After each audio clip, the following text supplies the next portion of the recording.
ইলাহা ইল্লাল্লাহ লা ইলাহা ইল্লাল্লাহ লা ইলাহা পড়ি আল্লাহ ছাড়া মাবুদ নাই আমার নবীজি ছাড়া উপায় নাই ওই নবীকে পাইতে হইলে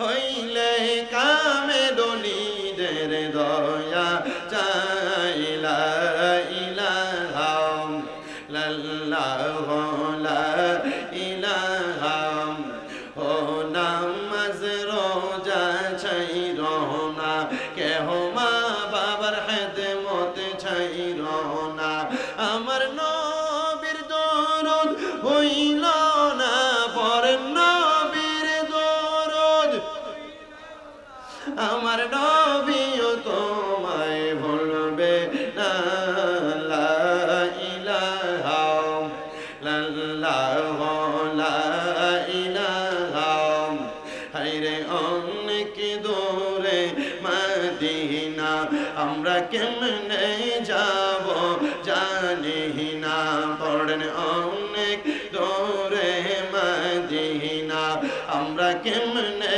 যাব জানি না দয়াল আল্লাহ দয়া করেন দয়া করেন নসিব করেন মদিনা লা ইলাহা লাল্লাহ লা ইলাহা লা ইলাহা ইল্লাল্লাহ মুহাম্মাদুর রাসূলুল্লাহ সাল্লাল্লাহু আলাইহি ওয়াসাল্লাম। আসেন আমার এই বিবারিয়া জেলার অন্তর্গত বাঞ্ছারামপুর থানাধীন ফরহাদাবাদ এই দক্ষিণ পাড়া কবরবাসীর স্মরণে হাজী জমিরুদ্দিন জামে মসজিদ প্রাঙ্গণে এত সুন্দর করে জান্নাতের বাগান সাজাইয়া আপনারা যারা যারা বসে গেলেন আমার দাড়ি পাকা মুরব্বী বাবারা, আমার যুবক নজওয়ান ভাইয়েরা, পর্দার অন্তরালের আমার মা মাইকের আওয়াজ যদি আপনাদের কানের মধ্যে যায়, এখনো যারা দোকান পাটে বসে আছেন একটু অন্তরের কানটা লাগিয়ে বয়ানটা শ্রবণ করার চেষ্টা করবেন। এই মাহফিলে যে আমরা আসলাম আমাদেরকে কেউ টাকা দিয়ে আনে নাই, আমাদেরকে কেউ ভাড়া করে আনে নাই, আমরা একটা মাত্র কারণে আজকের জান্নাতের বাগান মাহফিলে বসলাম। ও আল্লাহ, কোন কারণে আমরা মাহফিলে বসলাম? বলে কারণ হলো একটা, আমি আল্লাহ তাআলার সন্তুষ্টির জন্য। আল্লাহকে কেমনে সন্তুষ্ট করবেন? আল্লাহ কয় বান্দা গুনাহ থেকে তওবার মাধ্যমে। ও আল্লাহ, আপনাকে কেমনে সন্তুষ্ট করব? আল্লাহ বলে আমার ইবাদতের মাধ্যমে। ও আল্লাহ, আপনাকে আর কিভাবে সন্তুষ্ট করব? আল্লাহ বলে বান্দা দুনিয়াতে হারাম কাজ ত্যাগ করার মাধ্যমে। আল্লাহ গো, আমরা তো পূর্বে এমন বড় বড় গুনার কাজ করে রেখেছি, যেই গুনার কারণে আমাদেরকে মানুষ বাজে মনে করে, যেই গুনার কারণে মানুষ আমাদেরকে খারাপ মনে করে। আল্লাহ, আমার গুনার কারণে আপনি আমারে খারাপ মনে করবেন, আমি বান্দাকে গুনাহগার বলে ময়দানে মাশরে ডাক দিবেন। এ আমার দাড়ি পাকা মুরব্বি বাবাজিরা গো, একটা বার চিন্তা করে দেখেন, আপনার জীবনে অনেক গুনাহ, আপনার গুনার খবর আপনার সন্তান জানে না, যদি জানতো বাপ কইরা ডাক দিত না। আরে আমি স্বামীরা তাকে আপনারা মাহফিলে প্রধান বক্তা বানাইছেন, আমার গুনাহ যদি আমার মা বাপ দেখতো, আমার সন্তান বলে পরিচয় দিত না, আপনারা যদি দেখতেন বক্তা বানায়া বসাইতেন না। আল্লাহর দরবারে লাখ লাখ শুকরিয়া। ও আল্লাহ গো, পর্দার অন্তরালে আমার অনেক মা বোনেরা বসছে, এদের গুনাহ যদি এদের সন্তান দেখতো, এদেরকে মা বইলা ডাক দিত না। এ আমার যুবক ভাই, তোমার জীবনের গুনাহ যদি তোমার সন্তান মা বাপ দেখতো, তোমার কিন্তু সন্তান বইলা পরিচয় দিত না। আল্লাহর দরবারে লক্ষ কোটি শুকরিয়া জানাই যে আল্লাহ আপনার আমার গুনাহগুলা গোপন করে রাখছে। ও আল্লাহ, আমরা তো এত গুনাহ করলাম, আপনি কি আমাদের গুনাহগুলা মাফ করবেন নাকি? আল্লাহ বলে বান্দা, অবশ্যই তোমাদের গুনাহগুলা মাফ করা হবে। আসেন না রে বান্দা, কত গুনাহ তো করলেন লুকিয়া লুকিয়া, কত গুনাহ তো করলেন গোপনে গোপনে, কত গুনাহ তো করলেন পর্দার আড়ালে, কত গুনাহ তো করলেন দরজা লাগায়া। মানুষ আপনার গুনার খবর জানে না রে মুরব্বী বাবা। এই গুনার খবর যদি জানতো আপনার এলাকার মধ্যে থেকে দূর দূর করে তাড়াইয়া দিত। স্বাভাবিক একটা কথা চিন্তা করেন না, এলাকার মধ্যে কোনো মানুষ যদি চুরি করে, রাস্তা দিয়া যাওয়ার সময় মানুষ বলে দেখতে চোর চলে যায়, কিন্তু আমার আল্লাহ এত দয়ার আল্লাহ, আমার আল্লাহ এত মায়ার আল্লাহ। আমরা যে নামাজ পড়ি না, আল্লাহ যদি চাইতো আমরার কপালে লেখা দিতে পারতো বেনামাজি। আমরা যে রোজা রাখি না, আল্লাহ যদি চাইতো আমরার কপালে লেখা দিতে পারতো বেরোজগার। আল্লাহ কয় বান্দা তুমি যত গুনাহ করো না কেন, লা তাকনা তুমি রহমাতিল্লাহ, আমি আল্লাহর রহমত থেকে তোমরা নিরাশ হও না। ইন্নাল্লাহা ইয়াগফিরু যুনুবা জামিআ, নিশ্চয়ই এমন আল্লাহ, তিনি এমন আল্লাহ যিনি সকল প্রকার বড় বড় গুনাহগুলা ক্ষমা করে দেয়। ইন্নাল্লাহা গফুরুর রহিম, নিশ্চয়ই আল্লাহ তাআলা ক্ষমাশীল এবং দয়ালু।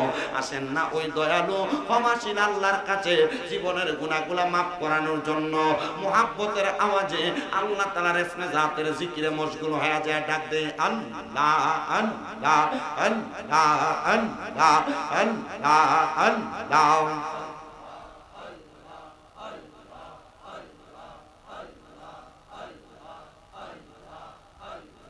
জবান খুলে আল্লাহর ডাকলে স্মরণ নাই। আল্লাহ আল্লাহ আল্লাহ আল্লাহ, দমে দমে গফর নাম আল্লাহ আল্লাহ, দমে দমে মারহাবা আল্লাহ আল্লাহ।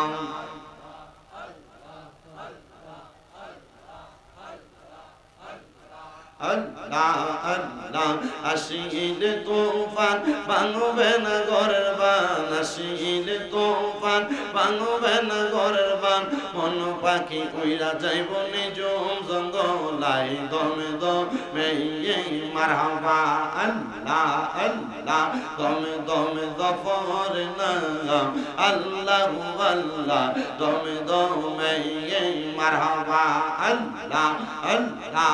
জবানটা খুইলা আল্লাহ আল্লাহ। কেবা তোমার বইনু ভাই সঙ্গের সাথী কেহ নাই, কেবা তোমার বইনু ভাই সঙ্গের সাথী কেহ নাই, পড় পাড়ে যাইবার বেলা কাউরে পাইবা না, মারহাবা আল্লাহ আল্লাহ, দমে দমে মারহাবা আল্লাহ আল্লাহ। একজন জিন্দা নবী শুইয়া আছে গো মদিনার শহরে, নবী গো আর কি দেখা হবে নি জীবনে, মারহাবা আল্লাহ আল্লাহ, নবী গো আর কি দেখা হবে নি জীবনে, মারহাবা আল্লাহ। আমরা নিদিরা যাইতে সময় কাটে গো নবী, আপনার দরুদ পড়ে, নবী গো আর কি দেখা হবে নি জীবনে, মারহাবা আল্লাহ আল্লাহ। আপনি পাঞ্জা তন গহ নবীজি, আপনি পাঞ্জা তন ও গহ নবীজি, আপনি পাঞ্জা তন, মারহাবা আল্লাহ আল্লাহ। হযরত আলী মা ফাতেমা, হযরত আলী মা ফাতেমা, হাসান হোসেন দন ও গহ নবীজি, আপনি পাঞ্জা তন, মারহাবা আল্লাহ আল্লাহ। আপনার নূরে বানাই আল্লাহ সারা জগৎ ধন, আপনাকে দেখাইতে আল্লাহ বানাইছে জাহান, ও গো নবীজি আপনি জানের জান, মারহাবা আল্লাহ আল্লাহ, আপনি জানের জান গো নবীজি, আপনি জানের জান, ও গো নবীজি নবীজি আপনি কি প্রাণের প্রাণ মারহাবা লা ইলাহা ইল্লাল্লাহ মুহাম্মাদুর রাসূলুল্লাহ সাল্লাল্লাহু আলাইহি ওয়াসাল্লাম। একটা জবানও বন্ধ রাখবেন না, জবানটা ছেড়ে দিয়ে উচ্চ কণ্ঠে জোরে জোরে পড়েন আলহামদুলিল্লাহ।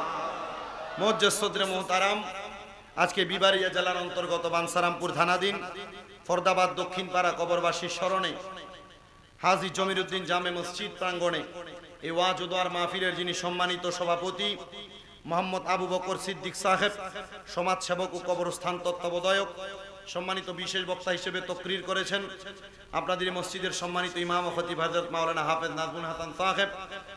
প্রধান ওয়াইজ হিসেবে আলোচনা করেছেন আপনাদের ফরদাবাদ দক্ষিণ পাড়া হাজী কাদির ডাক্তার জামে মসজিদের সম্মানিত ইমাম ও খতিব হযরত মাওলানা হাফেজ সিদ্দিকুর রহমান সাহেব।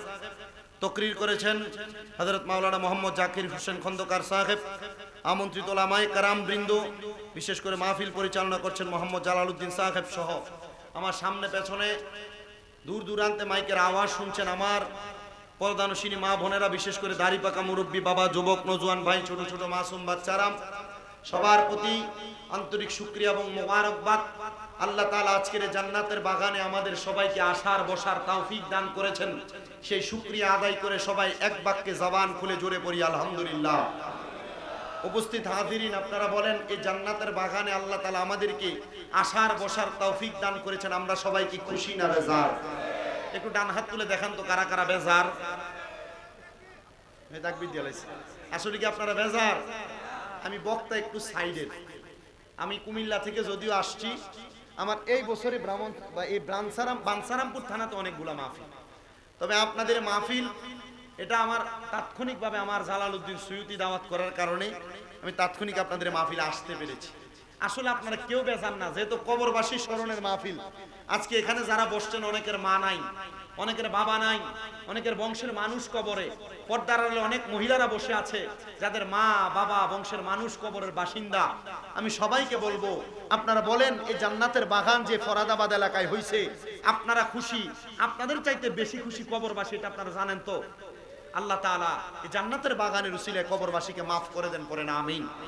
আব্বাজি, আমি ঘরে আসার আগে আমাকে বিভিন্ন বিষয় বিভিন্ন সাবজেক্টের ব্যাপারে কথা বলা হয়েছে। আমি আমার সাবজেক্টের উপরে আলোচনা করব, কিন্তু বাবা আমি যে সাবজেক্টের উপরে কথা বলবো, এই সাবজেক্টের উপরে কথা বলার কারণে আপনার এলাকার অনেক মানুষ আগামীকালকে চা দোকানে বসে আমার বিরুদ্ধে কথা বলবে। এটার কারণ কি? কারণ আমার ওয়াজের ভিতরে আমি একটু সুদখুর ঘুষখুর যারা, এদের ব্যাপারে একটু বেশি করে কথা বলি। কারণ এই সুদখুর ঘুষখুর ব্যাপারে কথা বললে চা দোকানে বসে যদি আগামীকালকে আমার সমালোচনা করে, আপনারা কি আমার উপরে বেজার হইবেন? কারণ আমাদের সমাজে বর্তমানে যে অবস্থা, সুদখুরে ধরে নিয়ে মসজিদের সভাপতি বানায়। আমাদের সমাজে যে একটা অবস্থা, সুদখুর আর ঘুষখুরে নিয়ে এলাকা সর্দার বানায়। এলাকায় যেটা পরের জমি দখল করে খায়, এটা নিয়ে এলাকা সর্দার মাতাব্বর বানায়। কথা বলেন না, আছে না নাই? আবার দেখবেন চা দোকানে বয়ে বয়ে লম্বা লম্বা বাতেল আসারে সুদখুর হারামখোরগুলা। কথা কন না, আছে না নাই? আমার এই ওয়াজে যদি এলাকার কোনো মানুষ বেজার হয়, আপনারাও বেজার হইবেন, আমার বদদুয়া দিবেন আপনারা। বলে আল্লাহ তাআলা আমাদের সবাইকে জান্নাতের বাগানে বসে দুই এক মর্তবা ওয়াজ শোনার এবং শোনার পর আমল করার তৌফিক দান করুন, সবাই করি আমিন। আমার আলোচনা শুরু করার আগে আরেকবার মুহাব্বতে দরুদ শরীফ পড়েন, সালাতুন ইয়া রাসূলুল্লাহ।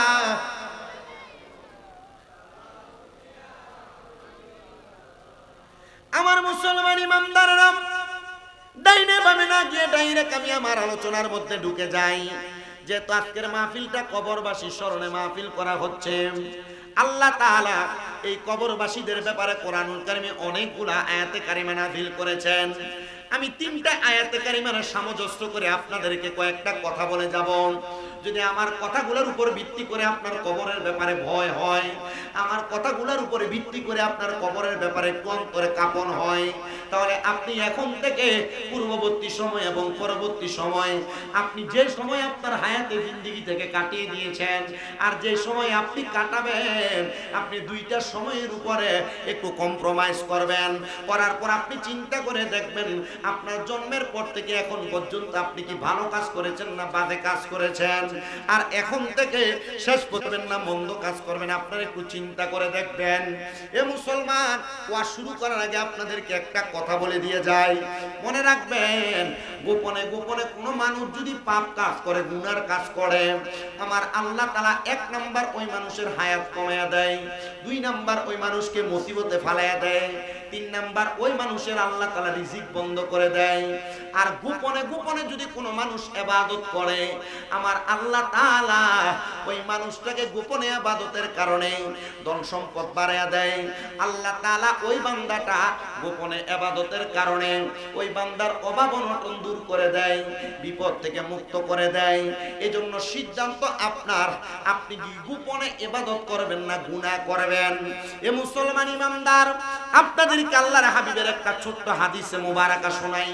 আল্লাহর নবীর প্রখ্যাত হাদিস বিশারদ হযরত বেলাল রাদিয়াল্লাহু তাআলা আনহু নিজে হাদিস বর্ণনা করতেছেন। তিনি বলেন, আমি আমার নবীজির সম্মুখে বসা, এমন টাইমে আমার নবীজিকে তাকে দেখলাম মসজিদে নববীর মিম্বরে বসে বসে। আমার নবীজির চোখ মুবারক বেয়ে বেয়ে পানি মুবারক ছেড়ে দিয়েছে। আমার নবী যখন কান্না করে, আমি আমার নবীরে প্রশ্ন করলাম, ইয়া রাসূলুল্লাহ, ইয়া হাবিবাল্লাহ, নবীজি আপনি নবী কেন এমন ভাবে কান্না করতেছেন? আপনার কান্না করার কারণ সম্পর্কে জানতে চাই। আমার নবী ডাক দিয়ে বলেন, ইয়া বেলাল, আমি নবী এমনে এমনে কান্না করি নাই, আমি নবী যা দেখি তোমরা সাহাবায়ে কেরাম কিন্তু তা দেখো না।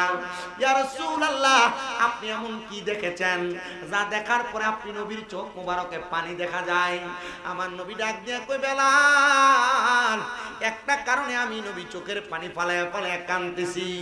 এ বেলাল, আমি নবী যখন মসজিদে নববীর মিম্বরের মধ্যে দাঁড়িয়ে গেলাম, দাঁড়ানোর সাথে সাথে আল্লাহ তাআলার ফেরেশতা হযরত জিবরাইল আলাইহিস সালাতু ওয়াস সালাম আমি নবীর কাছে খবর দিয়েছি, ইয়া রাসূলুল্লাহ, ইয়া হাবিবাল্লাহ, নবীজি আপনি নবীর পেছনে নামাজ আদায় করতেছে এমন অনেক মুসল্লিরা আপনার সামনে বসা, কিন্তু নবী, ও মায়ের নবী, যারা আপনি নবীর পেছনে নামাজ আদায় করার পরে এখান থেকে যাওয়ার পরে আপনি নবীর ব্যাপারে তারা কুচ্ছা রটনা করে, আপনি নবীর ব্যাপারে তারা বাজে বাজে মন্তব্য করে, আপনি নবীকে নিয়ে তারা সমালোচনা করে, আপনি নবীকে মারার জন্য তারা বিভিন্ন পায়তারা করে। এ মুসলমান, মনে রাখতে হবে, আমাদেরকে যে আল্লাহ বানাইলেন, যে নবীর উম্মত বানাইলেন, ওই নবীর উম্মত হওয়ার পর কোন উম্মত যদি নিজেকে ওই নবীর উম্মত দাবি করে, সে কোনোদিন নবীর ব্যাপারে বাজে মন্তব্য করতে পারে না, সে কোনোদিন নবীর ব্যাপারে বাজে মন্তব্য সহ্য করতে পারে না। হযরত বেলাল একটু রাগান্বিত হইয়া আমার নবীজির সামনে দাঁড়ায় গেলেন।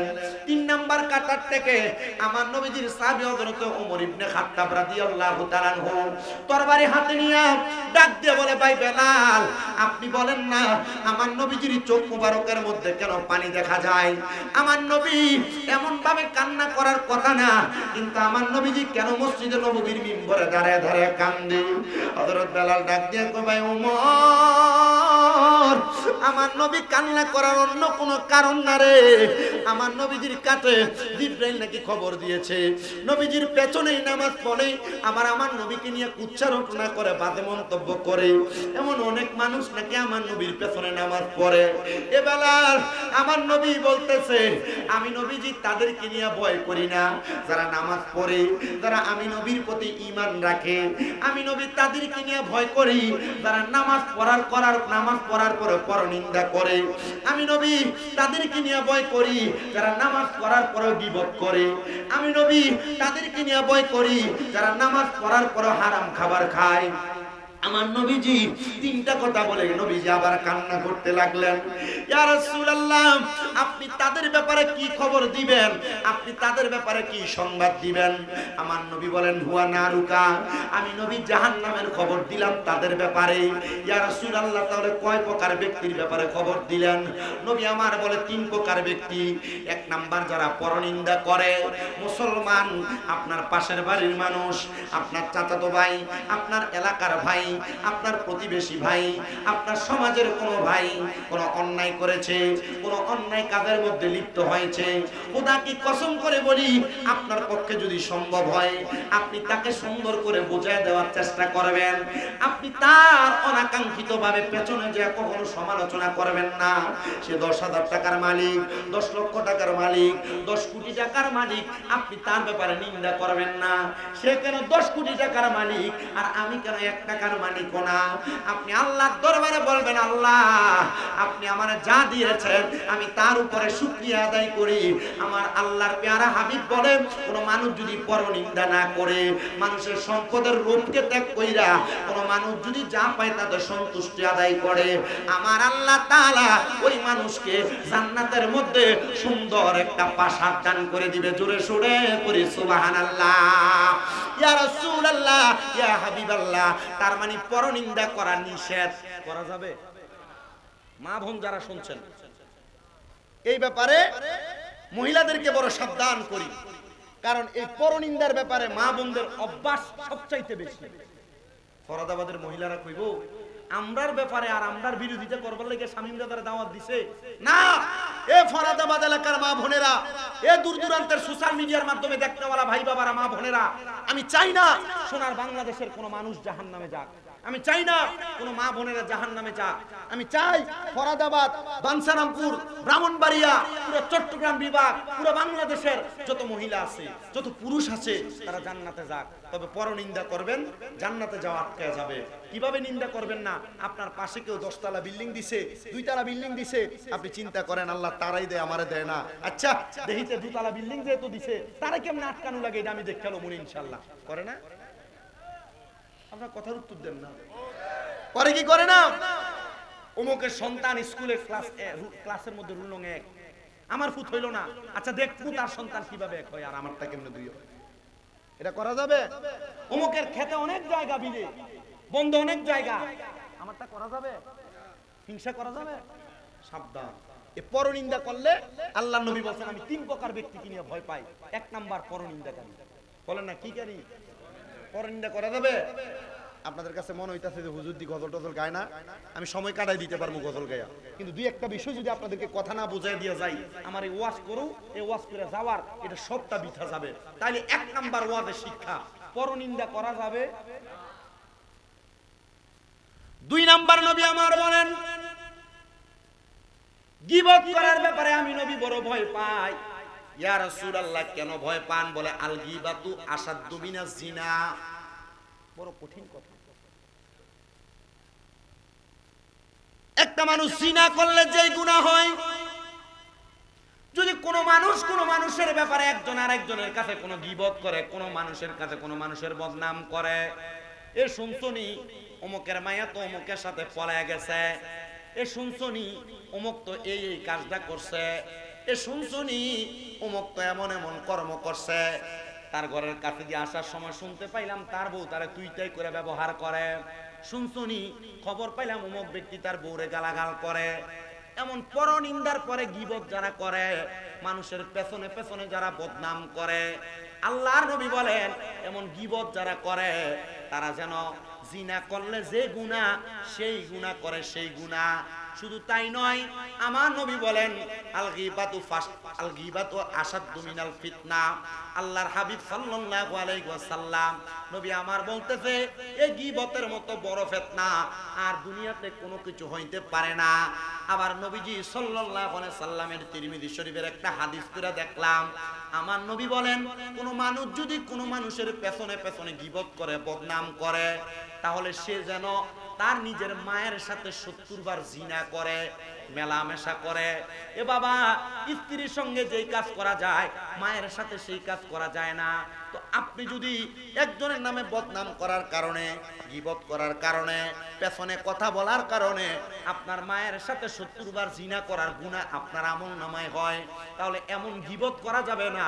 বিশেষ করে যুব সমাজ, মুরব্বী সমাজ, মা বোন যারা শুনতেছেন আপনাদেরকে বলতেছি, আপনারা যদি জিনার এমন গীবতের কাজ করেন, এক জালের কথা আরেক জালে লাগান, এক ননদের কথা আরেক ননদে লাগান, এই বাড়ির কথা ওই বাড়িতে লাগান, এটার কারণে আপনার বাবার সাথে আপনি 70 বার জিনা করলে যে গুনাহগার, আপনি সমতল পরিমাণ গুনাহ আমলনামায় হয়ে যাবে।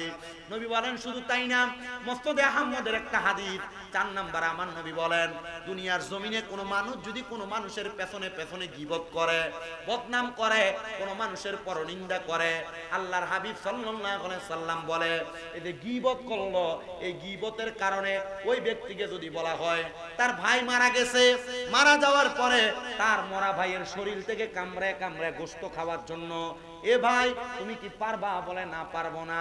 আল্লাহর নবী বলে কোন মানুষ যদি কোন মানুষের নামে গীবত করে, সে যেন তার মরা ভাইয়ের গোশত খায়, সে যেন তার মরা ভাইয়ের গোশত খায়, সে যেন তার মরা ভাইয়ের গোশত খায়। গীবত করা থেকে সাবধান, গীবত করা যাবে না, পেছনে বদনাম করা যাবে না, পেছনে পেছনে সমালোচনা করা যাবে না, এগুলা থেকে বড় সাবধান থাকা লাগবে। আল্লাহর নবী বলেন আমি মেরাজে যাওয়ার পর এক প্রকার মানুষ দেখলাম, এক প্রকার মানুষ দেখলাম যাদের জিহ্বাটাকে গরম লোহার রড দ্বারা আগুনের মধ্যে শেক দিয়ে টানায়া ফেলা হয়েছে। ইয়া রাসূলুল্লাহ, তারা কারা? তাদের ব্যাপারে আপনি আমাদেরকে খবর দেন। নবী বলেন ওই মানুষ যারা মানুষের পেছনে পেছনে বদনাম করেছে, যারা মানুষের পেছনে পেছনে সমালোচনা করেছে, যারা মানুষের পেছনে পেছনে গীবত করেছে, আল্লাহর নবী বলেন ওই মানুষদের জিহ্বাটাকে এমন ভাবে আগুনের কেচি দিয়ে কাটা হবে যেমন কাটার কারণে মানুষটা তোতলা এবং বোবার মতো হয়ে যায়। আর ওই তোতলা এবং বোবার মতো হওয়ার কারণে সে তার কবরে কোনো হিসাব দিতে পারবে না, তখন তাকে জাহান্নামী বলে বলে খবর দেওয়া হবে। কিন্তু নবীজি আপনার কাছে জানতে চাই, আমরা গীবত করি না, দোকানে বসে থাকলে আমাদের এলাকার কয়েকটা লোক আছে যারা দোকানে আসলে মানুষের নামে গীবত করে। দেখবেন এলাকায় এমন কয়েকটা শয়তান মার্কা টেটনা মার্কা লোক থাকে, এরা দোকানে গেলে একজন আরেকজনের নামে বদনাম করে বলেন, এমন শয়তান মার্কা লোকও ফরাদাবাদে আছে না নাই? ওয়াজ কমন, পুরা কমন, অভাব নাই এমন লোকের। চা দোকানে বসলে একজন আরেকজনের সমালোচনা করে। আপনাদের কি কষ্ট হইতেছে? এই ভাইজান এদিক দিয়ে ডাক দে তারে, তুমি একজন তো পুরা মাঠের বাজার বানাই লইলা, ওয়াজ কি করছি জবাব দন লাগবো বেটা। আমি গীবতের ওয়াজ করতেছি, গীবত মানুষের সমালোচনা, জাহান্নাম থেকে বাঁচাতে চাই। আপনাকে চান না বাঁচতে? নবী আমার বলতেছে, আপনার মনে প্রশ্ন থাকতে পারে হুজুর আমি গীবত করি না, গীবত কি করি না, আমি কারো সমালোচনা করি না। হুজুর চা দোকানে দিয়ে বসলে আমরা এলাকার দুই একজন আছে, এরা দোকানে বইলে খালি মানুষের এটা এটা লইয়া কথা সমালোচনা করে, আছে না? ওই বহুত কইছে, বহুত কইছে, আছে। হুজুর আমরা গীবত করি না, তবে কান দিয়া শুনতে বড় ভালো লাগে। হে করে না কিন্তু শুনতে খুব মজা। গীবত হ্যাঁ, মানুষের নামে এই বদনাম সদনাম করলে মেম্বার কোনটা এটা না? মেম্বার একটু বইয়েন ভালো করে, মেম্বারের কাছে একটু বেশি কয়, অন্যায় না করলেও মেম্বারের কাছে বিচার দেয়। এরে ক্যামেরাম্যান বস না। এই গীবত যারা করে না কিন্তু শুনতে বড় মজা লাগে, আল্লাহর নবী বলেন যারা দুনিয়াতে গীবতের কথাগুলো শুনে, শোনার পর তাদের কানের মধ্যে দুইটা শাহাদাত আঙ্গুল ঢুকায় না, এবং যতক্ষণ পর্যন্ত গীবতকারীর মুখের আওয়াজ তার কানের থেকে সরে না, আমার আল্লাহ তাআলা ওই বান্দা যদি তার কান দিয়া গীবতের কথাগুলো শুনে, তাহলে আগুনের মধ্যে গরম সীসাকে গরম কইরা নরম কইরা ওই গীবত শুননেওয়ালা ব্যক্তির কানের মধ্যে ঢালাই করে দেওয়া হবে। আল্লাহর কাছে প্রশ্ন করবে, আল্লাহ আমার কানকে কেন আপনি আগুনের গরম সীসাটা ঢালাই করে দিয়েছেন? আল্লাহ তাআলা তখন জবাব দিবে, রে বান্দা তুমি তো দুনিয়াতে গীবত শুনতে বড় আরাম পাইতা, গীবত শুনতে বড় মজা পাইতা। বলে হুজুর আমি গীবত শুনিও না, করিও না। দেখবেন অনেক মানুষ আছে এলাকার বড় বিশ্বস্ত, তার কাছে যে যেইটা বলে সেটাই তার কাছে ভালো লাগে। এ মা বোনেরা, আপনি কারণ নামে গীবত করেন না, কিন্তু আপনার কাছে আইসা কোন মহিলা তার অমুকের নামে গীবত বলে, একটা কথা বলে, কিন্তু আপনি তার কথা শোনেন কিন্তু তার মতো গীবত করেন না। মনে রাখতে হবে এই গীবত আপনি শোনার কারণে আল্লাহ তাআলা আপনার কানকে ঢালাই করে দিবে। আর যেই মহিলা যেই পুরুষ অন্যজনের ব্যাপারে আপনার কাছে এসে গীবত করতে পারে, সে অন্যজনের কাছে যায়া আপনার ব্যাপারে গীবত করবে, এটাই নিশ্চিত, এটাই নিশ্চিত। এজন্য কেউ কারোর ব্যাপারে মন্তব্য করলে খুশি হয়েন না। সে যেমন আপনার কাছে আরেকজনের ব্যাপারে বলে, আবার আরেকজনের কাছে যে আপনার ব্যাপারে বলবে, এটাই নিশ্চিত। এজন্য আপনার কাছে কারোর ব্যাপারে গীবত করার সুযোগ দিবেন না, কারোর ব্যাপারে মন্তব্য করার সুযোগ দিবেন না। আল্লাহর নবী রাহমাতুল লিল আলামিন নবী আমার বলে, উম্মত শুধু তাই নয়, গীবতকারীর জিহ্বাগুলো হবে 3.5 হাত করে লম্বা, গীবতকারীর জিহ্বাগুলো হবে 3.5 হাত করে লম্বা। আরে সামান্য 1 বিঘা জিহ্বার ভার আমরা বহন করতে পারি না। গীবতকারীর যখন জিহ্বাটা 3.5 হাত লম্বা হবে, তার পা যেমন লম্বা, তার পায়ের পরিমাণ লম্বা হয়ে গীবতকারীর জিহ্বাটা মাটির মধ্যে গড়াগড়ি করবে। আরে তখন কবরের মধ্যে অন্যান্য নবীর উম্মতেরা, অন্যান্য ব্যক্তিরা জিজ্ঞাসা করবে, তারা কারা যাদের জিহ্বাগুলা 3.5 হাত করে এত লম্বা লম্বা?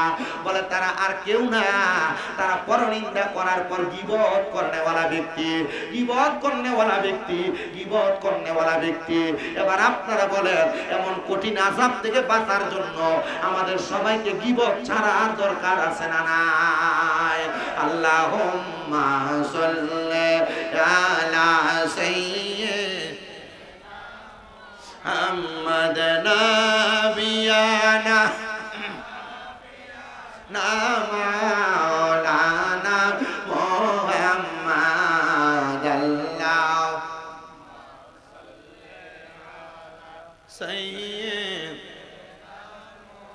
মুহাম্মাদ নাবিয়ানা।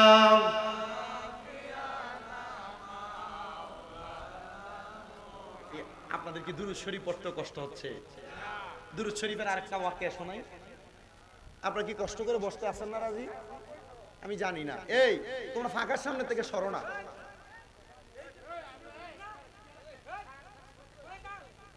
কারণ কালা ওই টর্চ লাইটটা দিয়ে বাড়ি দিলে বসবা, ফাঁকাটার সামনে দাঁড়ায় থাক। আচ্ছা, ইয়া মুরব্বীর রাগারাগির দরকার নাই, কারণ ইয়া জায়গাটা একটু ছোট, মানুষ কষ্ট করে দাঁড়াইছে।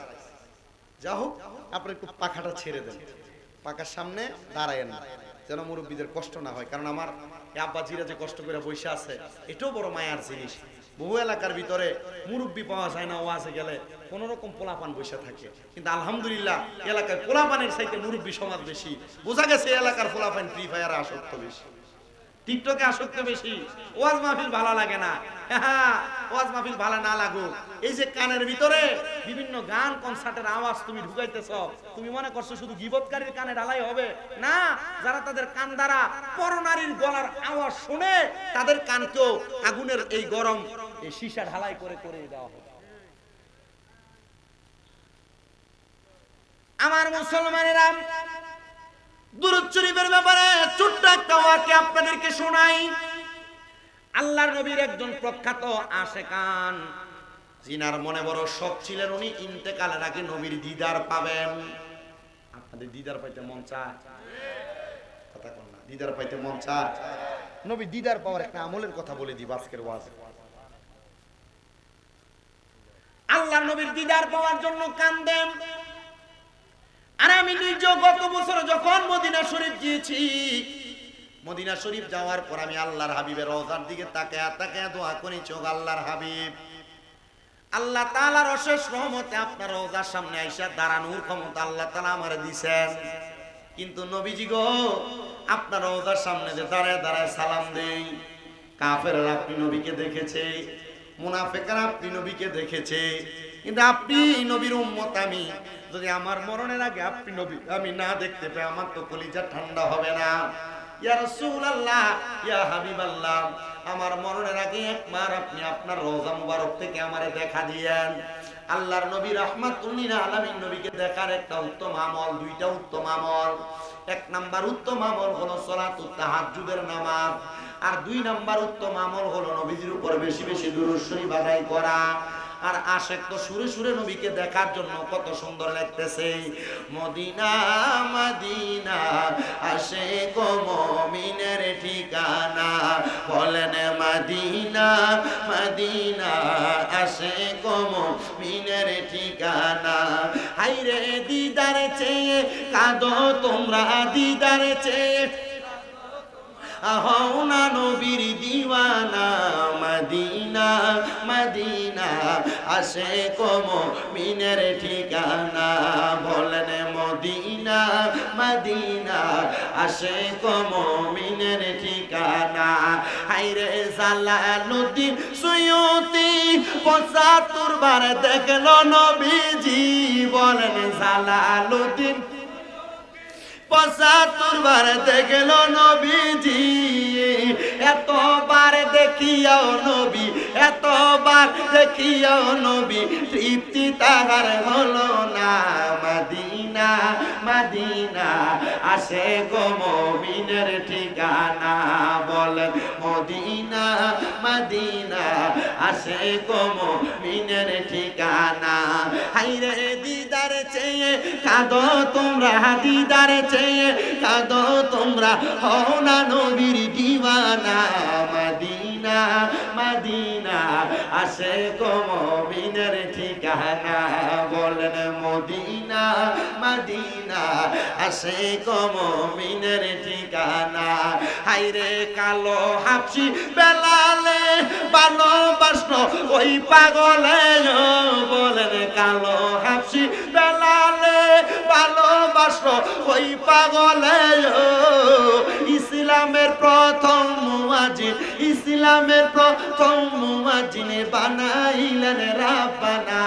মদিনা মদিনা আশেক মুমিনের ঠিকানা, বলেন মদিনা মদিনা।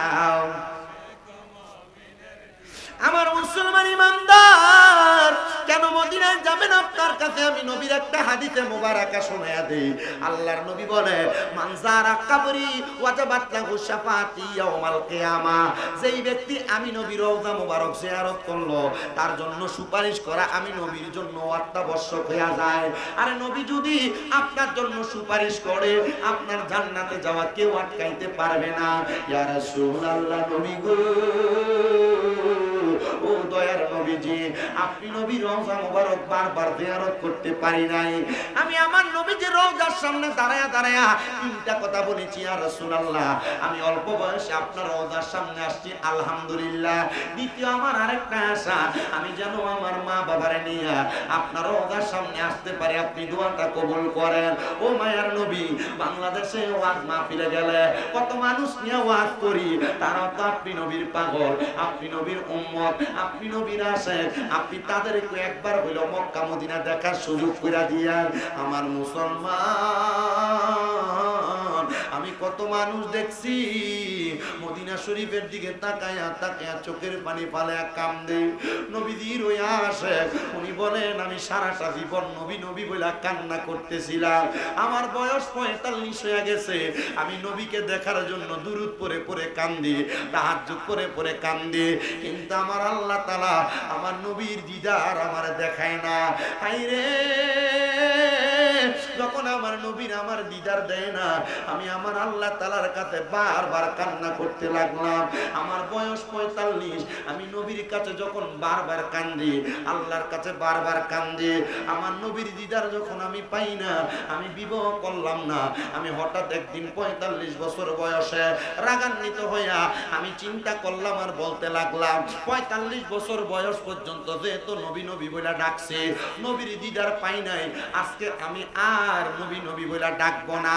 তিনি বলেন, আমি যখন ওই দিন নবীরে না ডাইকা তাহাজ্জুদ নামাজ না পইরা আমার ঘরের মধ্যে ঘুমায় গেলাম, এমন টাইমে আমি দেখলাম আমার একটা অন্ধকার ঘর নূরের আলোতে ঝলমল ঝলমল করতেছে। আমি আমার এই ঘরটা দেখলাম, আমি নূরের আলোতে চোখ খুলতে পারতেছি না।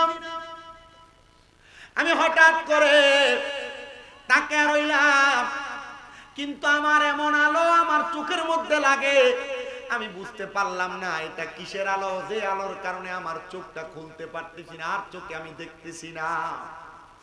আমি প্রশ্ন করলাম, কে আমার ঘরের মধ্যে তোমরা আলো জ্বালাইলা? আমার কেউ কোনো জবাব দেয় না। আমি হঠাৎ করে তাকে দেখলাম সাদা রঙের পোশাক পরা, মুখের উপরে কাপড় দেওয়া, আমার সামনে এসে আমার মাথাটার মধ্যে হাতটা বুলিয়ে দিতেছে। প্রশ্ন করলাম, কে আপনি? উনি আমার জবাব দেয়, হে আমি নবীর আশিক, হে আমি নবীর প্রেমিক, যেই নবীকে দেখার জন্য প্রত্যেক দিন তাহাজ্জুদের নামাজ আদায় করতা, যেই নবীকে পাওয়ার জন্য সব সময় দুরূদ শরীফ আদায় করতা, আমি সেই রাহমাতাল লিল আলামিন নবীজি। তুমি উম্মতে মুহাম্মদীকে দেখার জন্য তোমার ভাঙ্গা ঘরের মধ্যে হাজির হয়ে গেছি।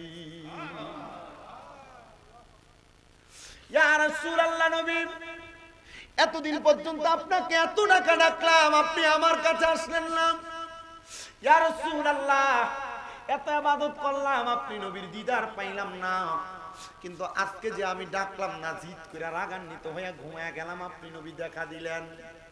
আমার নবী ডাক দিয়া বলতে দেন, রে আমার পাগল, তুমি যখন আমি নবীকে মোহাব্বত করে করে ডাকতা, আমি নবী রওজা মুবারকের মধ্যে থেকে থেকে তোমার মধুর কণ্ঠের আওয়াজ শুনে শুনে আমি নবীর কলিজা ঠান্ডা হইয়া যাইতো। ওরে শুনছনি রে জংলার পাখি, আরে কেন করো ডাকা ডাকি, আরে জঙ্গলে থাকিয়া বুঝি দেখছো নবীরে, বলেন জংলাতে থাকিয়া বুঝি দেখছো নবীরে। ইয়া রাসূলুল্লাহ, শুধু নাম শুনি কানে, বলেন ইয়া রাসূলুল্লাহ শুধু। এগুলো কিন্তু আমার এই বয়স্ক বাবারা, আপনাদের পূর্ববর্তী বয়স, আপনারা এগুলো অনেক শুনছেন, কিন্তু এখন এগুলো বন্ধ। এখন বিয়ে বাড়িতে ডিজে পার্টির কনসার্ট আর গান বাজনা, আগে বাড়িতে বাড়িতে একটু, এখন সব বন্ধ হয়ে গেছে।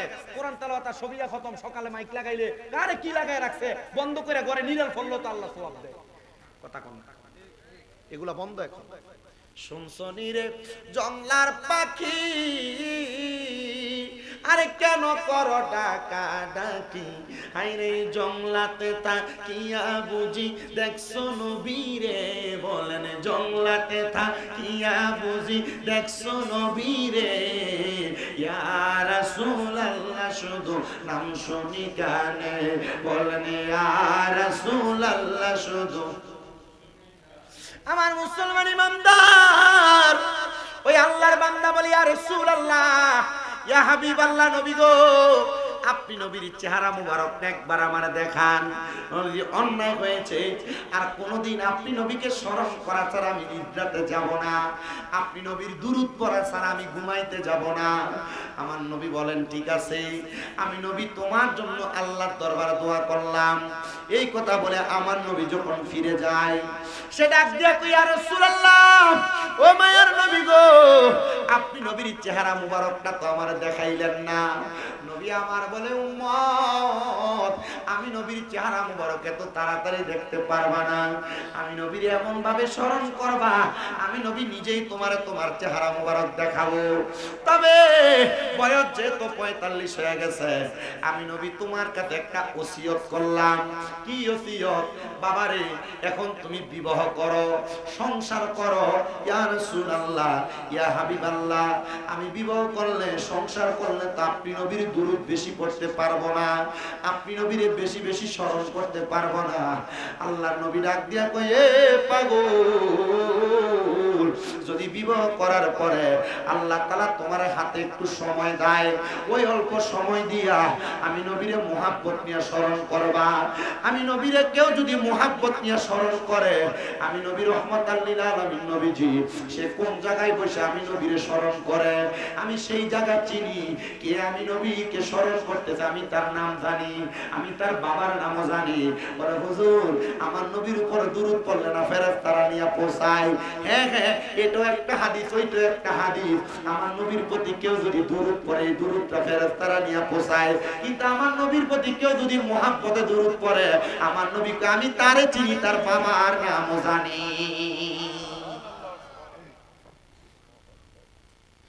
সেটা দেখে ইয়া রাসূলুল্লাহ বুঝতে পারলাম এমন কোন হাদিসের আমল হবে যে হাদিসের আমলের মাধ্যমে আপনি নবীর দুরূদ আদায় করাটা আমার জন্য ইবাদতে মশগুল হবে। আমার নবী বলেন, আনাস ইবনে মালিক রাদিয়াল্লাহু তাআলা আনহুর হাদিস। আনাস ইবনে মালিক রাদিয়াল্লাহু তাআলা আনহু আমার নবীকে প্রশ্ন করি, ইয়া রাসূলুল্লাহ, আপনি নবীর প্রতি আমি কত দুরূদ আদায় করব? আমার নবী বলেন, তুমি তোমার জীবনটার সময়টাকে যদি তুমি দুনিয়াতে থাকো অবস্থায় দুরূদ আদায় করো। আনাস ইবনে মালিক বলে, ইয়া রাসূলুল্লাহ, আমি সারাটা 24 ঘন্টার সময়কে আমি দুই ভাগে ভাগ করব। এক ভাগ আপনি নবীর উপরে দুরূদ আদায় করব, আর এক ভাগ আমি আমার দুনিয়ার সময় কাটাবো। আল্লাহর নবী বলেন, আলহামদুলিল্লাহ, তবে এর চাইতে বেশি পড়তে পারলে আরো ভালো। ওই সাহাবী আনাস ইবনে মালিক বলে, ইয়া রাসূলুল্লাহ, তাহলে আমি পুরাটা সময়কে তিন ভাগে ভাগ করব। আমি দুইটা ভাগ সময় আপনি নবীর প্রতি দুরূদ করব, এক ভাগ সময় আমি আমার দুনিয়ার কাজের জন্য রাখব। আমার নবী বলে, আলহামদুলিল্লাহ, এর চাইতে বেশি পড়লে আরো ভালো। হযরত আনাস ইবনে মালিক বলে, ইয়া রাসূলুল্লাহ, তাহলে চার ভাগ কইরা এক ভাগ আপনি নবী আমি দুনিয়ার কাজে কাটাইব, আর এক ভাগ আপনি নবীর উপর দুরূদ পড়ব। আমার নবী বলে, এ আনাস ইবনে মালিক, আলহামদুলিল্লাহ, তবে আমি নবী ঘোষণা করলাম এর চাইতে বেশি পড়তে পারলে আরো ভালো। আনাস ইবনে মালিক রাদিয়াল্লাহু তাআলা আনহু হাদিসটাকে নকল করে হযরত আব্দুল ইবনে আব্বাস রাদিয়াল্লাহু তাআলা আনহু বলেন, আমি আমার নবীকে বললাম, ইয়া রাসূলুল্লাহ, ইয়া হাবিবাল্লাহ, নবী গো, আমার জীবনের বাকি সময়ে যতটুক সময় আমার ব্যতীত খালি থাকবে, আমি প্রত্যেকটা সময় আপনি নবীর উপর দুরূদ শরীফ আদায় করে করে কাটিয়ে দিব। বলেন সুবহানাল্লাহ। এ মুসলমান ইমানদার, ওই ব্যক্তি বলেন, আল্লাহর হাবিবের ইশারা মোতাবেক আমি বিবাহ করলাম। বিবাহ করার পরে আমার একটা সন্তান দুনিয়াতে জন্ম নিল, কিন্তু জন্ম নেওয়ার 2 মাসের মাথায় আমার স্ত্রী ইন্তেকাল করলো। আমি চিন্তা করলাম আমি আরেকটা বিবাহের মধ্যে লিপ্ত হব না। আমি আরেকটা বিবাহে লিপ্ত হইলে আমার এই সন্তান এবং পরবর্তী বিবাহের কারণে আমার পরিবারটা এলোমেলো হবে, এটার কারণে আমার ইবাদতের মধ্যে বিঘ্নতা ঘটবে।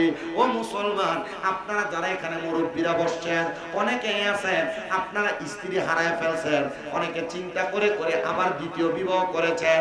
দ্বিতীয় বিবাহ করা স্ত্রী ইন্তেকালের পরে এটা গুনার কাজ নয়, ভালো কাজ, সওয়াবের কাজ। তবে আল্লাহর হাবিব সাল্লাল্লাহু আলাইহি ওয়াসাল্লাম নবী বলেন, কোন পুরুষ অথবা মহিলার স্বামী পুরুষের স্ত্রী মারা যাওয়ার পরে ওই পুরুষ যদি তার স্ত্রীর কথা মুহাব্বত মনে নিয়া আর কখনো বিবাহ না করে, আল্লাহর দরবারে তার স্ত্রীর জন্য দোয়া করে, আমার আল্লাহ তাআলা ওই স্ত্রীটাকে 40 জন জান্নাতের হুর গিলমানের সর্দারিনী বানায়া ওই পুরুষের খেদমতে জান্নাতের মধ্যে হাজির করে দিবে। জোরে জোরে বলেন সুবহানাল্লাহ। আর কোন মহিলা স্বামী ইন্তেকাল করার পরে ওই মহিলা যদি তার স্বামীর কথা চিন্তা করে আর বিবাহ না বসে, আল্লাহর নবী বলেন, ওই মহিলা যদি তার সন্তানদেরকে মায়া করে, সন্তানের উপর আদরের নজর দেয়, আদরের হাত বুলিয়ে দেয়, আমার আল্লাহ তাআলার রহমতের ছায়া ওই মহিলাকে দান করেন। আরো জোরে কর না। ওই দিন গত কয়দিন আগে আমি ওয়াজ করে আসছি রাঙ্গামাটি।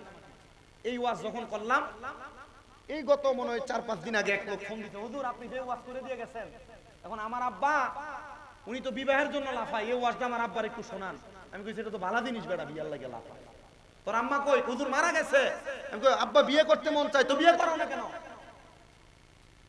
আপনি চিন্তা করতেছেন হুজুর বিয়ের অনুমতি দিতেছেন। বর্তমান সমাজের ছেলেরা চাইলেই মা ইন্তেকালের পরে বাপরে বিয়ে করাইতো না। চিন্তা করবো কি, মাগো বিয়ে করলে আরেকটা ছেলে মেয়ে যদি হয়, যদি সম্পদের ভাগ দেওয়া লাগে, কথা কই না, তুমি শরিয়া বিরোধী কাজ করবা। তোমার আম্মা যান প্রাপ্তবয়স্ক, তোমার আব্বা অ্যাক্সিডেন্টে মারা গেছে, তুমি তোমার আম্মাকে চাইলে বিবাহ দিতে পারবা। আমি ওই দিন একটা নিউজ দেখে আমি খুব খুশি হয়েছি। ছেলে বয়স মনে হয় 17 থেকে 18, তার আব্বা ইন্তেকাল করছে বিদেশে। সে তার আম্মা জানের ইদ্যত 4 মাস 10 দিন শেষ হওয়ার পর সে নিজে পছন্দ করে তার আম্মার কাছে বলছে, আম্মা আপনি চাইলে ওনাকে বিবাহ করতে পারেন।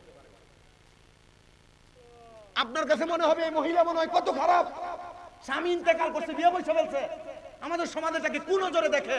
আরে না মিয়া, যদি এই মহিলার শরীরের যৌবনত্বের পাওয়ার থাকে মহিলা বিবাহ বসতে পারবে।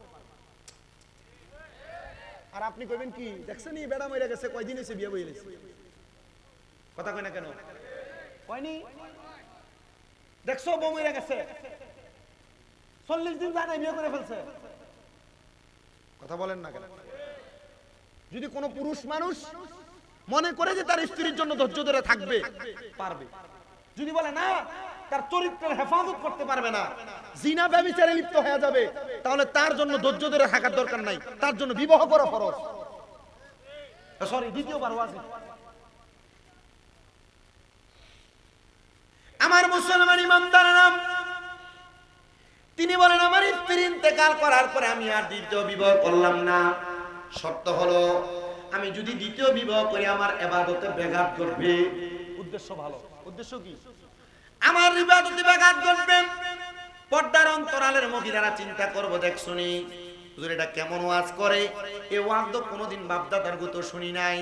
না গো মা, ইসলামী শরীয়ত আপনি শুনেন আর না শুনেন, এটা আপনাকে মানতে হবে।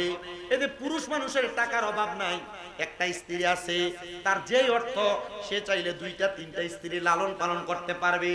বাংলাদেশের মহিলাদের এমন স্বভাবে রূপান্তর হয়ে গেছে, এরা কখনো তাদের স্বামীকে দ্বিতীয় বিবাহের অনুমতি দিবে না। এ মা, আপনি অনুমতি দেন আর না দেন, ইসলামী শরীয়ত তাদেরকে বিবাহ করার আদেশ দিয়েছে যদি সামর্থ্যবান হয়, যদি ইনসাফ করতে পারে। কিন্তু মহিলারা স্বামীকে অন্যের কাছে বিবাহ দেওয়ার জন্য আরেকটা সতীন করে আনবে চিন্তা করে বিবাহ দেয় না। ভাগ বেশি দেওয়া লাগবে, স্বামী বেশি সময় তার কাছে কাটাবে। কিন্তু মহিলা জানে না, যদিও 2টা বিবাহ স্বামীকে করাইতে পারে, স্বামীটা অন্য আরেকটা তৃতীয় মহিলার দিকে তাকাবে না। 2টা মহিলাকে কন্ট্রোল করতে যায় সে তার সংসারের বেড়াজালে আটকে থাকবে, আর এই সংসারের বেড়াজাল তাকে গুনাহ থেকে বাঁচিয়ে রাখবে। মারহাবা করেন না মারহাবা। কিন্তু মা বোনেরা রাগ করতে পারে না, মুজিরা রাগ করার কোনো কিছু নাই। ইসলামী শরীয়ত মানলে আপনার লাভ, না মানলে আপনার লস। মানবেন কিনা আপনার ব্যাপার। উনি বলেন আমার ইবাদতের বিঘ্নতা ঘটবে, জন্য আমি আর বিবাহ করি নাই। ওনার সন্তানকে উনি আস্তে আস্তে করে লালন পালন করতে লাগলেন। সন্তানের বয়স যখন 13 বছর, সন্তান ডাক দিয়ে বলেন আমি আমার জন্মের পর থেকে আমার আব্বাজানকে দেখে এসেছি, আমার আব্বাজান শুধু ইয়া রাসূলুল্লাহ সাল্লাল্লাহু আলাইকা ইয়া রাসূলুল্লাহ বলে বলে কান্না করে আর জিকির করে। জিজ্ঞাসা করলাম হে আব্বাজান, নবী নবী বলে বলে আপনি কেন বারবার বারবার ডাকেন? আপনি কি নবীর জন্য এত পাগল, নবীর জন্য এত দেওয়ানা? আজকে যে ফরাদাবাদের মানুষ নবীর শানে এত সুন্দর মাহফিল সাজাইলো, কবরবাসী স্মরণে মাহফিল সাজাইলো, তাদের একটাই উদ্দেশ্য, ফরাদাবাদ এলাকার যত মানুষ কবরে, ফরাদাবাদ এলাকার যত মানুষ কবরের বাসিন্দা, তারা যেন মরার পরে, কবরে যাওয়ার পরে নবীজির সুপারিশ পায়। কথা কন্যা ঠিক কিনা? সন্তান বলে আব্বাজানকে বললাম বাবা আপনি নবীকে পাওয়ার জন্য হয়তো বারবার নবী নবী করেন, নবীর উপর দুরূদ পড়েন, তাহাজ্জুদের ইবাদত করেন। বলে হ্যাঁ। এ আব্বা ঠিক আছে, আপনি যেহেতু দুরূদ পড়েন আমি পাশের ঘরে যে একটু আরাম করি। সন্তান বলে আমি যদিও পাশের ঘরে থাকতাম তবু আমার আব্বাজানের দুরূদ শরীফের আওয়াজ আমি শুনতে পাইতাম। আমি হঠাৎ করে একদিন আমার আব্বাজানকে ইয়া রাসূলুল্লাহ বলে চিৎকার করে উঠতে শুনলাম। আমি দৌড়াইয়া আমার আব্বাজানের কামরার মধ্যে যাইয়া লক্ষ্য করে দেখলাম আমার আব্বাজান ওনার কাপড়গুলো একসাথে একটা গাটুরি করলেন। আমি জিজ্ঞাসা করলাম ওগো আব্বাজান আপনি কেন আপনার কাপড়গুলা গাটুরি বাঁধতেছেন? আমার আব্বা আমার জবাব দিয়েছে আমার রাহমাতুল লিল আলামিন নবীজি আমার ঘুমের ঘরে স্বপ্নে আমার নবীজি রওজা মুবারকের মধ্যে আমাকে ডাক দিয়েছে। আমার নবীজি রওজা মুবারক দেখার জন্য আমি এই জন্য নবী ইয়া রাসূলুল্লাহ বলে চিৎকার করেছি। বলেন সুবহানাল্লাহ। এ মুসলমান ইমানদার, এ নবীর উম্মতের দল, সন্তান ডাক দিয়ে বলে বাবা আপনি যদি এই এলাকা ত্যাগ করে এখান থেকে মদিনাতে চলে যান আমি সন্তানকে কার কাছে রেখে যাবেন? আমি সন্তানের দায়িত্ব আপনি কাকে দিয়ে যাবেন? সন্তান এই কথার জবাব যখন বাবা দিতে পারেন না, আব্বা জিজ্ঞাসা করতেছে হে আমার সন্তান তুমি আমাকে কি বলতে চাও একটু ক্লিয়ার করে বলো, খোলাসা করে বলো। সন্তান বলে বাবা রহমতের নবী আপনাকে ডাক দিয়েছে, আপনি যাওয়ার পর নবী দেখবেন, নবীর রওজা দেখবেন, দেখবেন আব্বাজি আপনি মনে করেছেন আপনি যেমন বাবা আপনার সন্তান মনে হয় তেমন হয় নাই। ওগো আব্বাজান আপনি মদিনায় যে নবীর রওজা দেখবেন। আব্বাজি আমার কি মন চায় না গো নবীজির রওজা মুবারক দেখতে। আব্বা নিয়া জানলা আমিও আল্লাহ নবীর রওজা দেখতে চাই। সন্তান বলে আমি আমার আব্বাজানকে সাথে নিয়া একসাথে রওনা করতে লাগলাম। একদিন 2 দিন 3 দিন করে আমরা 12 দিন একটানা হাঁটলাম। হাঁটার পরে আমরা একটা মরুভূমির মধ্যবর্তী জায়গায় পৌঁছাইলাম, কিন্তু এখনো পর্যন্ত আমরা মদিনার নবীর রওজার সামনে যাইতে পারি নাই। মরুভূমির সামনে যখন গেলাম আমি দেখলাম আমার আব্বাজানের শরীরটা জ্বরে পুড়ে যাইতেছে। আমার আব্বাজান পরবর্তী কদম এক পা আগাবে সেই শক্তি আমার আব্বাজানের নাই। আমরা তাবু গাড়াইয়া আমার আব্বাজানকে আব্বাজানের তাবুতে রাখলাম, আর আমি একটা তাবুতে অবস্থান করলাম। একটানা 3 দিন পর্যন্ত সময় যাইতেছে, কিন্তু আমার আব্বাজানকে তাবুর মধ্যে থাইকা শুধু আমার নবীজির দুরূদ শরীফ ইয়া রাসূলুল্লাহ জপতেছে। আমি বলতে লাগলাম ওগো আব্বাজান আপনি যে ইয়া রাসূলুল্লাহ জপতেছেন নবীকে পাওয়ার জন্য, আব্বুজি আপনি বলেন না আপনি কি আমার নবীজিকে চোখ দিয়া দেখছেন বা দেখবেন? বলে দেখার জন্যই তো নবী নবী বলে ডাকি। ও মুসলমান ইমানদার সন্তান বলে 3য় দিন রাত্রবেলা যখন আমি ঘুমাইতে গেলাম আমার তাঁবুর মধ্যে, আমার আব্বাজান ওনার তাঁবুর মধ্যে, আমার আব্বাজানের তাঁবু থেকে আমার তাঁবুতে আব্বাজানের দুরূদের আওয়াজ শুনতে পাইতাম। হঠাৎ করে 3য় রাত্রে আমি দেখলাম আমার আব্বাজানের গলার কোনো আওয়াজ আসতেছে না, দুরূদ শরীফের আওয়াজ আমার কানে আসতেছে না। আমি একটু ভয় পেয়ে গেলাম। আমি আমার ঘর থেকে তাঁবু থেকে বের হইয়া আমার আব্বাজানের তাঁবুতে যেয়ে দেখলাম আমার আব্বাজানের শরীরটা একবারে নিস্তেজ সেজদার মধ্যে পড়ে আছেন। আমি আমার আব্বাজানের পুরাটা শরীরের মধ্যে ধরতে লাগলাম। আমি দেখলাম আমার আব্বাজানের শরীরটা একবারে ঠান্ডা হয়ে আছে। আমি আমার আব্বাজানের ডান দিকে যখন ধরলাম আমার আব্বাজান কাজ হয়ে বাম দিকে পড়ে গেছে। আমি নাকি মুখে হাত দিয়ে দেখলাম আমার আব্বাজান এখান থেকে আর নড়াচড়া করেন না, কোনো নিঃশ্বাস ফেলান না। আমি বুঝতে পারলাম আমার আব্বাজান দুনিয়া থেকে ইন্তেকাল করেছেন। ইন্না লিল্লাহি ওয়া ইন্না ইলাইহি রাজিউন। ও মুসলমান, কোন মুসলমানের ইন্তেকালের খবর শুনলে দোয়াটা পড়বেন। আল্লাহর নবী বলে কেউ যদি পড়ে তার ইন্তেকালের পরে তার জন্য তার এলাকার মানুষ এমন ভাবে দোয়া করবে, জোরে সরে পড়েন সুবহানাল্লাহ। ওই ব্যক্তি বলেন আমার আব্বাজানের মৃতদেহটা নিয়ে আমি কিছুক্ষণ পর্যন্ত কান্না করতে লাগলাম। ওয়াক্তে ফজর হয়ে গেছে, আমি ফজরের নামাজের মধ্যে দাঁড়াইলাম, দাঁড়ায়া নামাজ আদায় করলাম, কিন্তু পাশে আমার মৃত বাবার দেহটা পড়ে আছে। আমি নামাজ শেষ করে মুনাজাতের মধ্যে কান্না করতে লাগলাম। আমি যখন মুনাজাতের মধ্যে কান্না করতেছি, আরে আমি কান্না করতে করতে আল্লাহর কাছে বলি ওগো আল্লাহ আমার আব্বাজানকে মরুভূমির মাঝখানে মরে গেছেন, কে আমার আব্বাজানের জানাজা পড়াবে, কে আমার আব্বাজানরে গোসল দিবে, কে আমার আব্বাজানরে দাফন করবে? আমি একা সন্তান, আমি আমার আব্বাজানকে একা একা তো করতে পারবো না। আমার আল্লাহ তাআলার প্যারা হাবিবের ওই আশিকের ইন্তেকালের পরে নবীর আশিক যদি মারা যায় মরণ নিয়ে কোনো টেনশন করা লাগে না। নবীর প্রেমিক যদি মারা যায় মরার পরে কোনো চিন্তা থাকে না, টেনশন থাকে না, কারণ নবীর আশিক জানে নবীর আশিকের মরার পরে তার কবরে রাহমাতাল লিল আলামিন নবী আসবে।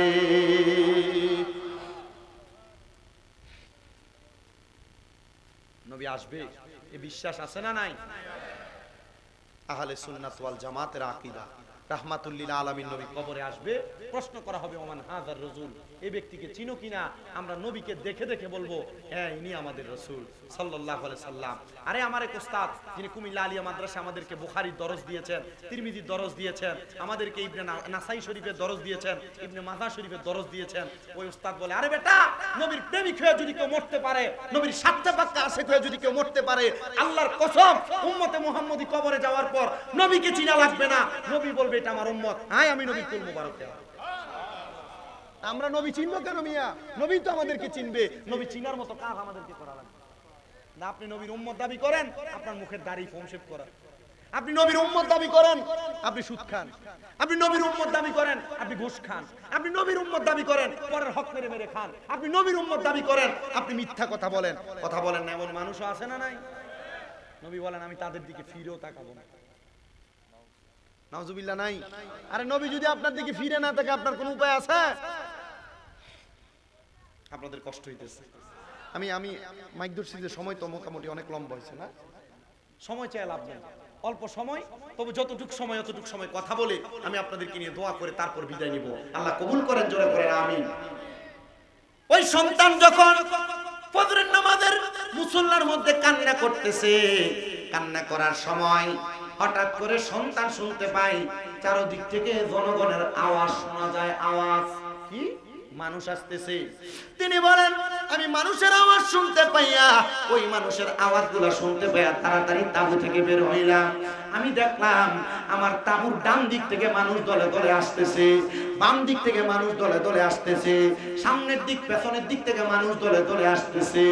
তারা আইসা একটা মশকের ভিতর থেকে পানি বের করে আমার আব্বারে নিজে নিজে গোসল দেওয়াইলো। তারা কাতারবদ্ধ হইয়া দাঁড়ায়া আমি সন্তানকে বলল জানাজার নামাজের ইমামতি করার জন্য। আমি ইমামতিতে দাঁড়ায় গেলাম। হঠাৎ করে জানাজার নামাজ শেষ হওয়ার পর তারা আমার আব্বাজানকে কাফন দাফন শেষ করে দাফন করে ফেললেন, মাটি দিয়ে ফেললেন। তারা যখন চলে যায় আমি আমার আব্বাজানের জানাজার পরে দাফনের পরে তাদের মধ্য থেকে পেছন থেকে একজনকে ডাক দিলাম, এ ভাই আপনি বলেন না আপনাদের কাউকে তো আমি আমার আব্বাজানের ইন্তেকালের খবর দেই না, আপনারা কেমনে খবর পাইলেন আর কেমনে আমার আব্বার জানাজাতে আসলেন? তিনি বলেন গতকালকে রাত্রবেলা যখন আমরা ঘুমাইলাম একজন সাদা পোশাকওয়ালা সুন্দর নুরানি চেহারাওয়ালা ব্যক্তি আমাদের এলাকায় আইসা খবর দিলেন, এই এলাকার মানুষ তোমরা যদি একজন জান্নাতি মানুষের জানাজার নামাজ পড়তে চাও তাহলে তোমাদের এলাকার মরুভূমির মধ্যম প্রান্তে চলে যাও, যেখানে আমি নবীর একজন আশেক পড়ে আছে, আমি নবীর ওই আশেকের জানাজার নামাজ পড়ার জন্য তোমরা চলে যাও। আরে তোমার আব্বা জানের বদৌলতে, তোমার আব্বা জানের ইন্তেকালের কারণে আল্লাহ তাআলা আমাদেরকে রাহমাতাল লিল আলামিন নবীর দিদার দান করেছে। শুধু আমাকে বলে নাই, এখানে যত মানুষ দেখতে পাও তাদের প্রত্যেককে তোমার আব্বার জানাজার ব্যাপারে খবর দিয়েছে। 2টা মাইকের গাড়ি বাইর করে, 3টা মাইকের গাড়ি বাইর করে মসজিদে মসজিদে মরণের খবর এলান দেয়। কিন্তু নবীর প্রেমিক যদি মারা যায় মাইকের জন্য গাড়ি বাইর করা লাগে না, মাইকিং করে এলাকার মানুষকে জানায় দেওয়া লাগে না। আল্লাহর হাবিবের এলানে নবীর আশিকের জানাজার মধ্যে হাজার হাজার মানুষ চলে আসে। বলেন সুবহানাল্লাহ।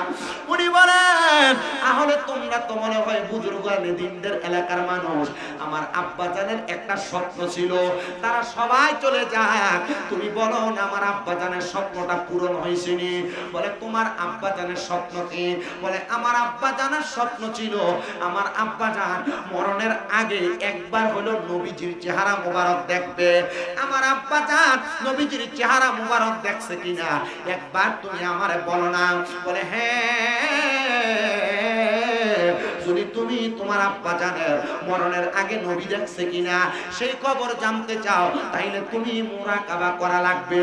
মুরাকাবা করে কেমনে আমি জানি না, আমার একবার মুরাকাবা শিখিয়ে দেয়। বলে মুরাকাবার সিস্টেম হলো কোন মানুষ যদি মুরাকাবা করে তাহলে মুরাকাবা করার আগে ওই মানুষ সর্বনিম্ন 3 মাস পর্যন্ত হারাম খাবার খাইতে পারবে না, তাহাজ্জুদের নামাজ পড়বে, বেশি বেশি নফল ইবাদত করবে, করার পরে আসরের নামাজের পরে ডান হাতটারে তার ডান গালের সাথে লাগায়া পাটারে মিমের মতো বাঁকা কইরা যখন পশ্চিম দিকে মুখটা ফিরিয়া কোন বিষয় জানার জন্য চেষ্টা করবে আল্লাহ তাআলা তাকে সেই বিষয় জানিয়ে দিবে। এ বাবা পারবানি তাহাজ্জুদ নামাজ পড়ে মুরাকাবা করতে? বলে হুজুর তাহাজ্জুদ নামাজ পড়ে এটা আমার আব্বা জানে শিখানো আল্লাহর নবীর রীতিমতো সুন্নাহ, আমি এটা পারবো। বলে তাহলে তাহাজ্জুদ নামাজ পড়া মুরাকাবা করবা, মুরাকাবা করলে তোমার আব্বা জানের দেখা পাইবা, তোমার আব্বা জানের খবরটা নচেত তুমি তোমার আব্বা জানকে জিজ্ঞাসা করে নিও। উনি বলেন আমি আবার আমার বাড়ির পথে রওনা করলাম। বাড়ির পথে যাইতে যাইতে আমি চিন্তা করলাম কোথায় থাকবো। আমার এলাকার সব মানুষ তো আমারে চিনে না, আমার আব্বা জানকেও চিনে না। আমার আব্বা জান এলাকাতে একবারে অন্দর মহলে থাকতেন। এই এলাকার মানুষ তোমাদের কাছে আমাকে রেখে দাও, আমি তোমাদের খেদমত করব এবং আল্লাহর দরবারে তোমাদের জন্য দোয়া করব। মানুষ বড় খুশি, আপনার মতো আল্লাহওয়ালা ব্যক্তির সন্তান আপনাকে আমরা আমাদের এলাকায় রাখবো। ওনাদের এলাকায় যখন নিয়ে যাওয়ার পরে সেই সন্তান বলে, তাহলে আমাকে তাহাজ্জুদ নামাজের ব্যবস্থা করে দেন না। সন্তান বলে, এ জগতের মানুষ, আমি যখন তাহাজ্জুদের নামাজ পড়ে কান্না করতে লাগলাম, আমি কান্না করতে করতে যখন আমার নামাজের মুসল্লাটার মধ্যে চোখটা বন্ধ করে ফেললাম, এমন টাইমে দেখলাম ওই সাদা রঙের পোশাক পরাই আমার আব্বাজান আমার চোখের সামনে চলে আসছে। আব্বুজি, আপনি যে আমার চোখের সামনে আসছেন, আপনি ইন্তেকাল করেছেন, আমি আপনার কাছে জানতে চাইবো না মরার পরে কবরে আপনার সাথে কেমন আচরণ করা হয়, শুধু একটা জবাব দেন। আপনি আপনার হায়াতে জিন্দেগির পুরো সময় আপনি নবী নবী বলে বলে কাটাইছেন, ওই মরণের সময় আপনি ওই নবীর দেখা পাইছেননি, ওই নবীর দিদার পাইছেননি। সন্তান ডাক দিয়ে বলে, জগতের মানুষ, আমার আব্বাজানের জবানের বাণী, আমার আব্বাজান ইন্তেকাল করার সময় আমার আব্বাজান নবীজির চেহারার দিকে তাকায়া তাকায়া কালিমা পড়তে পড়তে মারা গিয়েছে। বলেন সুবহানাল্লাহ। আরে চোখেরই পলকে তুমি হতে পারো লাশ, চিরতরে বন্ধ হবে তোমারই নিঃশ্বাস, হবে এলান তোমারই নাম মসজিদের মাইকে, হবে এলান তোমারই নাম মসজিদের মাইকে। বাড়িওয়ালা নাই রে বাড়ি, নাই রে দুনিয়াতে, বাড়িওয়ালা নাই রে বাড়ি, নাই রে। তোমার ভয়ে থাকতো মানুষ ছিল বাহাদুরি, ভাবনি হাওয়ায় উড়া তুমি যে রঙিনী ঘুড়ি। তোমার ভয়ে থাকতো মানুষ ছিল বাহাদুরি, ভাবনি হাওয়ায় উড়া তুমি যে রঙিনী ঘুড়ি। সুতোয় টানে দিলে মালিক, সুতোয় টানে দিলে মালিক পারবে না তাকিতে। বাড়িওয়ালা নাই রে বাড়ি, নাই রে দুনিয়াতে, বাড়িওয়ালা নাই রে বাড়ি, নাই রে দুনিয়াতে। বাড়ি গাড়ি মেল ফ্যাক্টরি টাকার পাহাড়, বিলাসিতায় কেটেছে জনম কতই অহংকার। দামি কাপড় ছেড়ে হবে, দামি কাপড় ছেড়ে হবে সাদা কাপড় পরিতে। বাড়িওয়ালা নাই রে বাড়ি, নাই রে দুনিয়াতে, বাড়িওয়ালা নাই রে বাড়ি, নাই রে দুনিয়াতে। মুসলমান চিন্তা করে দেখো, নবীর উম্মত মারা যাওয়ার সময় নবীজির চেহারা দেখে দেখে কালিমা পড়ে ইন্তেকাল করেছে। ইয়া রাসূলুল্লাহ, আমাদের কপালে কেমন ভাগ্য আছে যে আপনি নবীর চেহারা মুবারক দেখে দেখে কালেমা পড়তে পড়তে ইন্তেকাল করব। আমি জানি এই এলাকার মধ্যে বিভিন্ন দরবারের মুরিদান আছেন, আপনারা অনেকে আছেন শাহেন শাহ সিরকুটের বায়াত, অনেকে সোনাকান্দার বায়াত, অনেকে বিভিন্ন পীর মাশায়েখের হাত ধরে তরিকত গ্রহণ করেছেন। আমি আপনাদের সবার কাছে বলবো, যদি আপনারা নবী দেখতে চান, আপনাদের নিজ নিজ পীর মাশায়েখের হাত ধরে তরিকতের সবকটা গ্রহণ করেন। দেখবেন ওই তরিকতের সবক যদি আপনি পালন করতে পারেন, আপনি নবী দেখা আপনার জন্য একবারে সামান্য বিষয় মাত্র। কিন্তু আপনি এমন কাজ করেন না, আপনার দ্বারা বেশি বেশি গুনার কাজ হয়, হারাম কাজ হয়, আপনার দ্বারা মানুষের বেশি বেশি করে ক্ষতি হয়। তো নবী যে 3 প্রকারের ব্যক্তির ব্যাপারে সাবধান করছে, পরনিন্দাকারী, গীবতকারী, 3 নাম্বার হলো হারামখোর। হারামখোর আছে কয় রকমের? এক প্রকার হারামখোর, 1 নাম্বার বর্তমান সমাজে যারা, এরা হলো সুদখোর। এবার আপনারা বলেন, এমন সুদখোর বাংলাদেশের সমাজে আছে না নাই? শুধু সুদখোর না, এবার সুদে টাকা লাগে। যদি কয় কাকা চলেন কেমনে, আমরা তো কোনো কাম কাজ নাই, আল্লাহ সালা কথা কন না কা। এমন সুদখোর আছে না? আপনার কষ্ট দিতেছে কোন? আরেক প্রকার সুদখোর আছে। কোন সুদখোর? এই দেখবেন এবারটা নিজে সুদ খায় না, ইয়া ওই এবার কাছে যদি কাকা 10,000 টাকা হাওলাত দেওয়া যাবে নি, ইয়া আমার কাছে তো নাই, শাশির কাছে তার বইনে দিছিল কটা টিয়া চাইলা দিবার লাগে। কথা কন না কা, আছে না নাই? 2 নাম্বার গেল। 3 নাম্বার আরেকটা সুদখোর আছে, যে সুদখোরটা এলাকায় মানুষ সুদখোর কইব, এলাকায় ব্যাংকে এককালীন 10 লাখ টাকা দেয়, এটার নাম দিছে এফডিআর। কথা কয় না, নাম কি? 10 লাখ 10 বছর রাখতে দিলে 10 বছর পর এটা 20 লাখ হয়ে ফেরত দিব। কথা কয় না, আসেনি সুদখোর? আরেক প্রকারের সুদখোর আছে, বলে যে এটা কোন সুদখোরটা?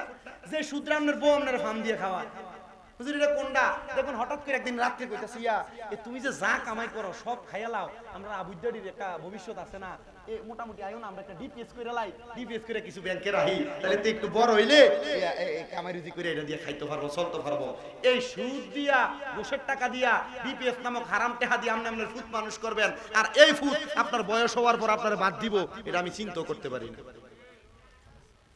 কথা কোন এমন সুদখোর আছে না নাই কথা কয় না আছে না নাই এমন সুদ যারা খায় তাদেরকে সাবধান করে দিবেন বলে তোমরা যে সুদ খাও কুকুর প্রত্যেকদিন সকালবেলা দোয়া করে আল্লাহ আমার দুই প্রকার ব্যক্তির মুখ সকালবেলা খালি মুখে দেখায়ও না আল্লাহ কারা বলে ওই কুকুর বলে এক প্রকার কোন বেনামাজির মুখ আমি কুকুরকে দেখাইয়েন না দুই নাম্বার কোন হারামখোরের মুখ আমি কুকুরকে দেখাইয়েন না আহারে কি সুদ খাইলা তোমার চেহারা কুকুর পর্যন্ত দেখতে চায় না আর তুমি এলাকার মানুষকে দেখে দেখে বেড়াও আবার দেখতে দেখা যায় এই সুদখোররা একটু নির্লজ্জ হয় বেহায়া হয় বলে হুজুর কেমনে আরে বাবা সুদের টাকা দিয়া সমাজের মধ্যে চলাফেরা করে আমি বিল্ডিং বানায় আবার সমাজের লম্বা লম্বা কথা বলে এমন সুদখোর এলাকায় আপনারা দিয়ে কই আমি কইতাম কি তারাই সাক্ষী দেয়া আছে মুসলমান ইমানদার আরেক প্রকার হারামখোর নবীজি আপনার কাছে জানতে চাই তারা কারা বলে যারা পরের হক হরণ করে হাক্কুল ইবাদ বান্দার হক তারা মেরে মেরে খায় নিজের সম্পদ বাড়ানোর জন্য পরের হক তারা দখল করে ভাই মারা গিয়েছে বাতিদার সম্পত্তি বোঝা দেয় না দখল করেছে মা বাবা ইন্তেকাল করেছে বোনের সম্পত্তি বোঝা দেয় না এমন বহুত ভাই আছে মাহফিলে মা বাপ মরে গেছে কিন্তু বোনের সম্পদ এখনো বুঝিয়ে দেয় নাই বহুত ভাই আছেন আপনারা বোনের সম্পদ বুঝিয়ে দেয় নাই আল্লাহ নবী বলে তারা আরেক প্রকার হারামখোর তারা আরেক প্রকার জুলুমবাজ নবীজি 3 নাম্বার আর কারা বলে যারা নিজের সম্পদ বাড়ানোর জন্য মিথ্যা কথা বলে বলে ব্যবসা করেছে একটা জিনিসের দাম 10 টাকা সে 8 টাকা দিয়ে ক্রয় করেছে 10 টাকা বিক্রি করলেই চলে সে বিক্রি করার সময় কয় আল্লাহর কসম করে এটা আমার কিনে ওই 15 টাকা এমন হারামখোর যারা মিথ্যা কথা বলে বলে ব্যবসা করে আল্লাহর নবী বলে আমি তাদের ব্যাপারে বড় ভয় করি নবী গো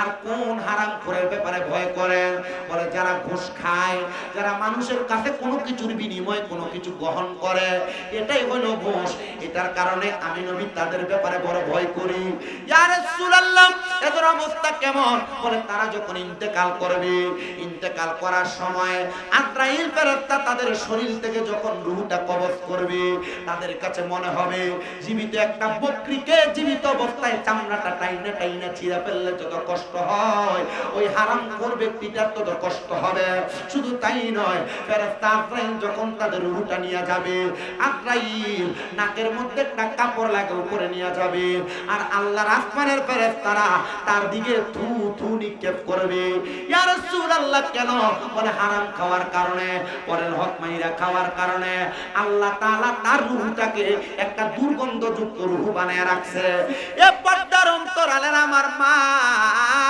তোমার স্বামী যে তোমাদেরকে ইনকাম করে খাওয়ায় হালাল খাওয়ায় না হারাম খাওয়ায় কোনদিন তুমি তোমার স্বামীকে একবার জিজ্ঞাসা করো নাই ও বাবা ও আম্মা এই হারাম খাবার খায়াতে তুমি কবরে যাইবা আল্লাহর কাছে কি জবাব দিবা আমার বুঝে আসে না এজন্য আমি ফরাদাবাদ এলাকার সবার কাছে একটা কথাই আবদার করে যাই হারাম যেই খানা মানুষের অনুমতি ছাড়া তার সম্পদ হরণ করা অনুমতি ছাড়া তার সম্পদ দখল করা মানুষের কাছ থেকে সুদের উপর টাকা নেওয়া দেওয়া মানুষের কাছ থেকে ঘুষের টাকা গ্রহণ করা মানুষের পরের হক গাছের সম্পদ গাছের ফল ফলাদি গ্রহণ করা এমন হারাম কাজ থেকে আপনি দূরে থাকবেন মিথ্যা কথা বলে ব্যবসা করা এমন কাজ থেকে দূরে থাকবেন আরে বাবা সব তো আপনি সম্পদের জন্য করতেছেন মনে রাখবেন যে ব্যক্তি 1 টাকার সম্পদের মালিক আল্লাহর কাছে 1 টাকার সম্পদের হিসাব দেওয়া লাগবে যে ব্যক্তি 1 কোটি টাকার সম্পদের মালিক আল্লাহর কাছে 1 কোটি টাকার সম্পদের হিসাব দেওয়া লাগবে লাগবে, আপনি বললেও লাগবে,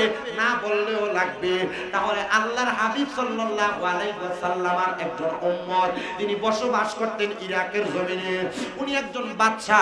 তিনি বলেন আমার প্রজাদের মধ্যে একটা উদ্বেগ কাজ করতেছিল, তারা অভাবে পড়ে গেছে, খরাতে পড়ে গেছে, তাদের কাছে কোনো সম্পদ নাই। তারা সবাই এসে আমি বাদশার কাছে বলে, বাদশা আপনি আমাদেরকে সম্পদ দেন, বেশি বেশি সম্পদ দেন, আমরা আমাদের সম্পদ দিয়া সম্পদ বাড়াইতে চাই। বাদশা বলে সম্পদ দিতে পারি, তবে একদিন অপেক্ষা করা লাগবে। কয়দিন? একদিন অপেক্ষা করলে সম্পদ পাইবা। এরপরে তোমরা যদি সম্পদ নিতে চাও আমার পুরো রাজপ্রাসাদ নিয়ে যাও, আমার কোনো দাবি নেই। বাদশা ডাক দিলেন, আমার উজির সামনে আসো, আর আমার একজন প্রজা সামনে আসো। সামনেই না, প্রজার হাতে বাদশা 5 দিরহাম দিছে। 5 দিরহাম। কয় দিরহাম? উজিরের হাতে তুইলা দিছেন 500 দিরহাম। বলছেন এই আমার প্রজারা সবাই সাক্ষী থাকো, আমার এই প্রজাকে যে 5 দিরহাম দিলাম, প্রজা আগামী কালকে তার এই 5 দিরহামের হিসাব আমি বাদশার কাছে দিব। আর আমার উজিরকে যে 500 দিরহাম দিলাম, সে 500 দিরহামের হিসাব আগামী কালকে আমাকে দিবে। যাও সবার ছুটি। সবাই চলে গেছেন। ওই প্রজা বলেন 5 দিরহাম দিয়ে আমি কি করব? আমার কাছে এমন কোন এই টাকা দিয়ে আমি কিছু করার মতো নাই, আমি আমার কাছে রেখে দিলাম। আর উজির মনে চিন্তা করে 500 দিরহাম চাইলে ভালো খাবার খাওয়া যাবে, ভালো পোশাক পরা যাবে। বাজার সদাই করে ভালো পোশাক নিয়ে উজির চলে আসলেন এবার তার বাড়িতে। পরদিন আসরের নামাজের সময় বিচার কার্য হিসাব দেওয়া লাগবে। রাজপ্রাসাদ সাজাইলেন সুন্দর করে। বাদশা তার রাত চেয়ারে বসলেন। বাদশা কি করলেন? একটা বড় আগুনের চুল্লি বানাইছে। ধান সিদ্ধ করবার লাগে আপনারা চুলা বানান না? এমন একটা বড় চুল্লি বানাইলেন, বড় একটা লোহার শীট উনি এটার উপর বিছিয়ে দিয়া আগুনটাকে জোহর থেকে আসর পর্যন্ত উত্তপ্ত করলেন। আচ্ছা কোন তো এখন এই লোহার শীটটা কি ঠান্ডা না গরম? কম না বেশি? তিনি বলেন গরম কইরাম। আমি বললাম এ আমার প্রজা, এ আমার উজির, তোমরা তোমাদের টাকার হিসাব কে কি করেছো এই গরম লোহার পাতের উপর দাঁড়ায় দেওয়া লাগবে। সবাই তো হিসাব বরাবর।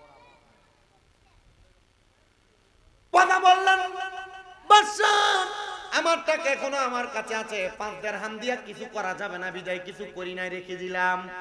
বলে হিসাব এমনে না, এটার উপর দাঁড়ায় দাও। প্রজা কি করলেন? তার ডান পাটা রাখলেন গরম লোহার চুল্লির পাতের উপরে, রাইকা বললেন আমার দিরহাম আমার কাছে বইলা। বাম পা দিয়া কদম রাইকা চুল্লি থেকে বের হয়ে গেলেন। আর এবার উজিরকে ডাক দিলেন, উজির তুমি তোমার 500 দিরহামের হিসাব দাও। উজির বললেন আমি 500 দিরহামের হিসাব দিব কি? আমি বললাম বাদশা এটার উপর দাঁড়ায় যদি আমি আমার হিসাব দিতে যাই, আমার পা গলে যাবে, হাড্ডি গলে যাবে, শরীরের দেহ চুরমাচুর হয়ে যাবে, আমি আমার 500 দিরহামের হিসাব দিয়া শেষ করতে পারবো না। বাদশা বলে আমার প্রজার দলেরা, ও আমার উম্মতে মুহাম্মদীরা, শুনো, তোমরা যেমন ভাবে এই সম্পদের হিসাব আমার কাছে 2 জন দিতে পারে নাই, তোমরা যত সম্পদের মালিক হইবা কাল ময়দানে মাশর তামার মতো আগুনের উত্তপ্ত গরম হবে, সূর্যটা তোমাদের মাথার উপরে থাকবে, কিন্তু তোমরা এই হিসাব সেখানে দাঁড়ায় দাঁড়ায় দেওয়া লাগবে। যার সম্পদ যত বেশি তার হিসাব তত বেশি। এবার বলো তোমরা সম্পদ চাও কিনা? বলে না সম্পদ চাই না। ও বাদশা কবরে যাওয়ার পর আমরা কোন কাজ করলে ওই কবরের কঠিন আযাব থেকে বাঁচবো আপনি আমাদেরকে শিখিয়ে দেন। এ পর্দার অন্তরালের মা বোনেরা, আপনারা মাঝে মাঝে হয়তো কবরের কথা স্মরণ করে করে কান্দেন কিনা জানি না। মোবাইল নিয়ে, সোশ্যাল মিডিয়া নিয়ে, টিভি সিরিয়াল নিয়ে যদি ব্যস্ত থাকেন, স্বামীর সঙ্গে সর্বদাই যদি মুখলে ব্যস্ত থাকেন, মা গো কবরের কথা কখন সময় কোন স্মরণ করবেন এটা বুঝি না। তবে আপনাদের সবার কাছে বলি আমার ভাই বাবারা, মা বোনেরা, ওই হাসরের ময়দানের কথা স্মরণ করে যখন বাদশার সব প্রজারা বললেন, বাদশাহ আমরা দুনিয়া চাই না, আমরা সবাই আখিরাত চাই। বাদশাহ আপনি আমাদেরকে একটা তালিম প্রদান করেন, যেই তালিমের মাধ্যমে আমরা দুনিয়া ত্যাগ কইরা আখিরাতটাকে উজ্জ্বল বানাইতে পারবো। বাদশাহ বলে, ও আমার প্রজারা শোনো, আজকে তোমরা ফজরের নামাজের আগে এশারের নামাজের পরে আমি বাদশার রাজপ্রাসাদে আসবা, তাহলে আমি তোমাদেরকে কবরের পুঁজি তৈরি করার মাধ্যম রেডি করে দিব। কবরবাসীর স্মরণে মাহফিল, ফরাদাবাদ এলাকার কবরবাসীরা যা খুশি, মাহফিলের ডাইনে বামে ঘুরতেছে। আর ভিক্ষুক যেমনে ভিক্ষা করে, কবরবাসী রুহগুলো এমনি এমনি ভিক্ষা করে। আমার ফুতা সুস্নি রে মাহফিলে, আমি মাল লাগে একটু দোয়া করস না। আমার সন্তান আসুস্নি রে, আমি বাবার জন্য একটু দোয়া করো না। এ ফরাদাবাদ এলাকার একজন আলেমী ছিলেন নুরুদ্দিন ভাই, মনে হয় আপনাদের এলাকার হুজুর। বাইরে আমার ইন্তেকালের অল্প কিছুদিন আগে আখাউর একটা মাহফিলে বলছিল, ভাই বেশি শরীরটা ভালো না, বুকটা মাঝে মাঝে ব্যথা করে একটু দোয়া করবেন। আমি বলছি আল্লাহর দরবারে তাহাজ্জুদ করে পরে দোয়া করলে দেখবেন আমার আল্লাহ তাআলা আপনাকে মাফ করবে, রোগের শেফা দান করবে। ওনার একটা সন্তান মনে হয় কোরআনে হাফেজ হয়েছে। আল্লাহর দরবারে ওনার ইন্তেকালে আমি বড় আফসোস করে করে দোয়া করছি। বক্তা মানুষ, উলামায়ে কেরাম ওয়াজ মাহফিল করত, আল্লাহ আপনি কোন ভালোর বুঝে আপনি তারে নিয়ে গেছেন আমি জানি না। আমি আস্তে আস্তে গাড়িতে বলছি, আল্লাহ যেন ওই লোকটাকে জান্নাত নসিব করে, আমরা মন থেকে দোয়া করব। শুধু তাই না, ফরাদাবাদ এলাকা, বাঞ্ছারামপুর থানা, ব্রাহ্মণবাড়িয়া জেলা সহ সমস্ত পৃথিবীর যত মানুষ কবরের বাসিন্দা, ওগো আল্লাহ আজকে ফরাদাবাদ এলাকায় হযরতে হাজী জমিরউদ্দিন জামে মসজিদ প্রাঙ্গণে এই জান্নাতের বাগান মাহফিলের উসিলায় তুমি প্রত্যেকের কবরের আযাব মাফ করে দিও।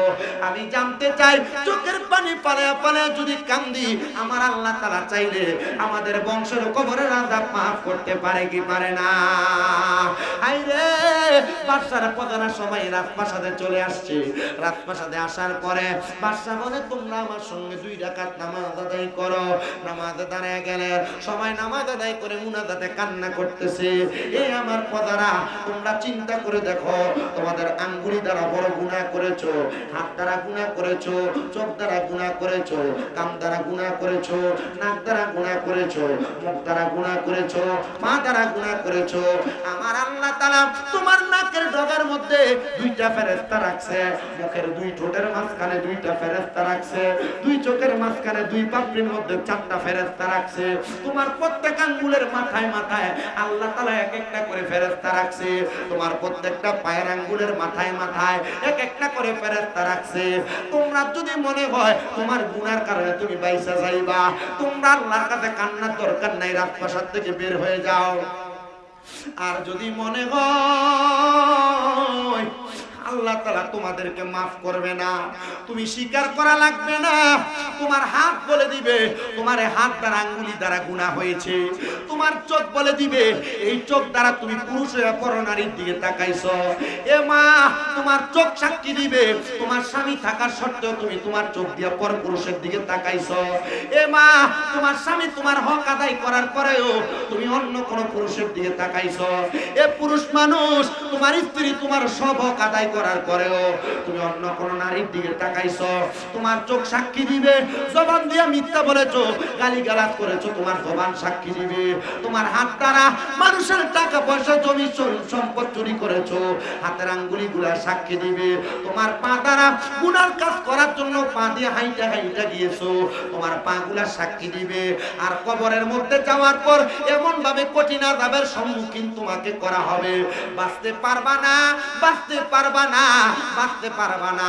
আল্লাহর নবী আল্লাহর কোরআন থেকে বলে, ইন্নাল্লাযীনা কাফারু মিন আহলিল কিতাবি ওয়াল মুশরিকিনা ফি নারি জাহান্নামা খালিদিনা ফিহা উলাইকা হুম শাররুল বারিয়া। নিশ্চয় যারা কুফরি করে এবং মুনাফিক, আহলে কিতাব এবং মুনাফিকি কর্মকাণ্ড করে, ওই ব্যক্তিদের ব্যাপারে আমার আল্লাহ তাআলা ঘোষণা করতেছে, বান্দা, এই বান্দারা দুনিয়ার জমিন থেকে কবরে যাওয়ার পর তোমরা চিরস্থায়ী জাহান্নামী। এরা কারা? ভাই উলাইকা এবং শাররুল বারিয়া, এরা হইল দুনিয়ার সবচাইতে নিকৃষ্ট ব্যক্তি, এরা হইল দুনিয়ার সবচাইতে বাজে ব্যক্তি। হুজুর আমরা মুনাফিকি করি না, আমরা আহলে কিতাব না, কিন্তু আমরা কুফরিও তো করি না, আমরা তো কাফের হয়ে যাই নাই। না রে মুসলমান, চুরি করা গুনাহ এটা তুমি জানো, নামাজ ছেড়ে দেওয়া গুনাহ তুমি জানো, হারাম খাওয়া গুনাহ তুমি জানো, পরের হক খাওয়া গুনাহ তুমি জানো, রোজা না রাখলে গুনাহ তুমি জানো, নামাজ ইবাদত না করা গুনাহ তুমি জানো। আল্লাহর নবী বলে গুনার কাজকে গুনাহ চাই না, যে ব্যক্তি দ্বিতীয়বার গুনাহ করে এটা কবিরে গুনাহ। গুনার কাজকে গুনাহ চাই না, বারবার গুনাহ করা কুফরি। যে ব্যক্তি কুফরি কাজটা বারবার করে সেই ব্যক্তি জাহান্নামে যাবে, সে দুনিয়ার সবচাইতে বাজে মানুষ। ইয়া রাসূলুল্লাহ, ইয়া হাবিবাল্লাহ, আপনি বলেন না ভালো মানুষ কোনটা? আল্লাহর নবী কয় ইন্নাল্লাযীনা আমানু ওয়া আমিলুস সলিহাতি, নিশ্চয় যাহারা ঈমান আনে এবং নেক আমল করে, উলাইকা হুম খায়রুল বারিয়া, এরা হইল দুনিয়ার সবচাইতে ভালো মানুষ, সবচাইতে উত্তম মানুষ। নবী গো, আমার আল্লাহ তাআলা তাদেরকে কি পুরস্কার দান করবে? আমার নবী বলে আল্লাহ তাআলা যে পুরস্কার দিবে ওই পুরস্কারের নাম হলো জাযাউহুম ইনদা রাব্বিহিম জান্নাতু আদনিন। ওই পুরস্কারের নাম হলো আল্লাহর পক্ষ থেকে দেওয়া পুরস্কার জান্নাতুল আদন। এত সুন্দর তাজরি মিন তাহতিহাল আনহার, এত সুন্দর জান্নাত, ওই জান্নাতের নিচে দিয়ে নহর প্রবাহিত হবে। আল আনহারু খালিদিনা ফিহা আবাদা। আল্লাহর নবী বলে ওই জান্নাতে তারা চিরস্থায়ী বাসিন্দা হয়ে থাকবে, আবাদা, তারা কখনো বের হতে চাইবে না। ও আল্লাহ, আপনার কাছে জানতে চাই ওই জান্নাতে বান্দা চিরস্থায়ী বাসিন্দা হয়ে থাকবে। আল্লাহ গো, আপনি বলেন না তারা কারা, কারা ওই জান্নাতে থাকবে? ওই রাদিয়াল্লাহু আনহুম ওয়া রাদু আন, যারা তাদের আল্লাহর প্রতি সন্তুষ্ট আর আল্লাহ তাদের প্রতি সন্তুষ্ট, তারা ওই জান্নাতে থাকবে। আল্লাহ তারা কারা? ওই যালিকা লিমান খাশিয়া রাব্বা, যারা আল্লাহকে দুনিয়াতে সবচাইতে বেশি ভয় করছে, রবকে বেশি ভয় করছে। যারা আল্লাহরে ভয় করে তারা হারাম খায় না, পরনিন্দা করে না, গীবত করে না, মানুষের হক মাইরা মাইরা খায় না, কবরকে ভয় করে নামাজ পড়ে, নামাজ ছাড়ে না, রোজা ছাড়ে না, রমজান মাস আসলে পর্দার তলে যায় খাবার খায় না। মুসলমান ইমানদার সবার কাছে করজোরে আবদার, কবরের আযাবকে ভয় করেন, আল্লাহকে রাজি খুশি করার চেষ্টা করেন। নামাজ, রোজা, হজ, যাকাত, ইবাদতের পাশাপাশি আল্লাহকে খুশি করার মাধ্যম হলো আল্লাহর নবী বলে রিদার রাব্বি ফি রিদাল ওয়ালিদাইন, আম্মা আব্বার সন্তুষ্টিতে আমার আল্লাহকে সন্তুষ্টি করা যায়। ও আল্লাহ, আমাদের সমাজে এমন অনেক কপাল পোড়া আছে যারা বাইয়ে বাইয়ে ঝগড়া করে মা বাপরে ভাত খাওয়ায় না, যারা বিবাহ করার পর মা বাপকে জুদা করে দেয়, মা বাপ এই ঘরে ওই ঘরে ঘুরে ঘুরে ঘুরে ঘুরে খায়।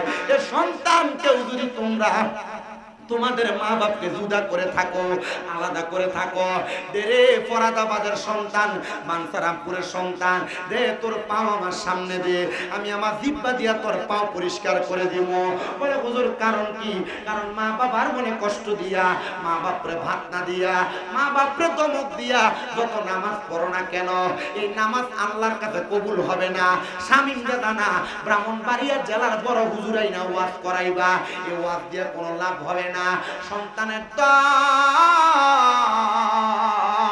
কেউ যদি ওই মা বাবার সাথে অন্যায় করে থাকো, ওয়াদা করো এখান থেকে বাড়িতে যে মা বাবার পা ধরে মাপ চাইবা।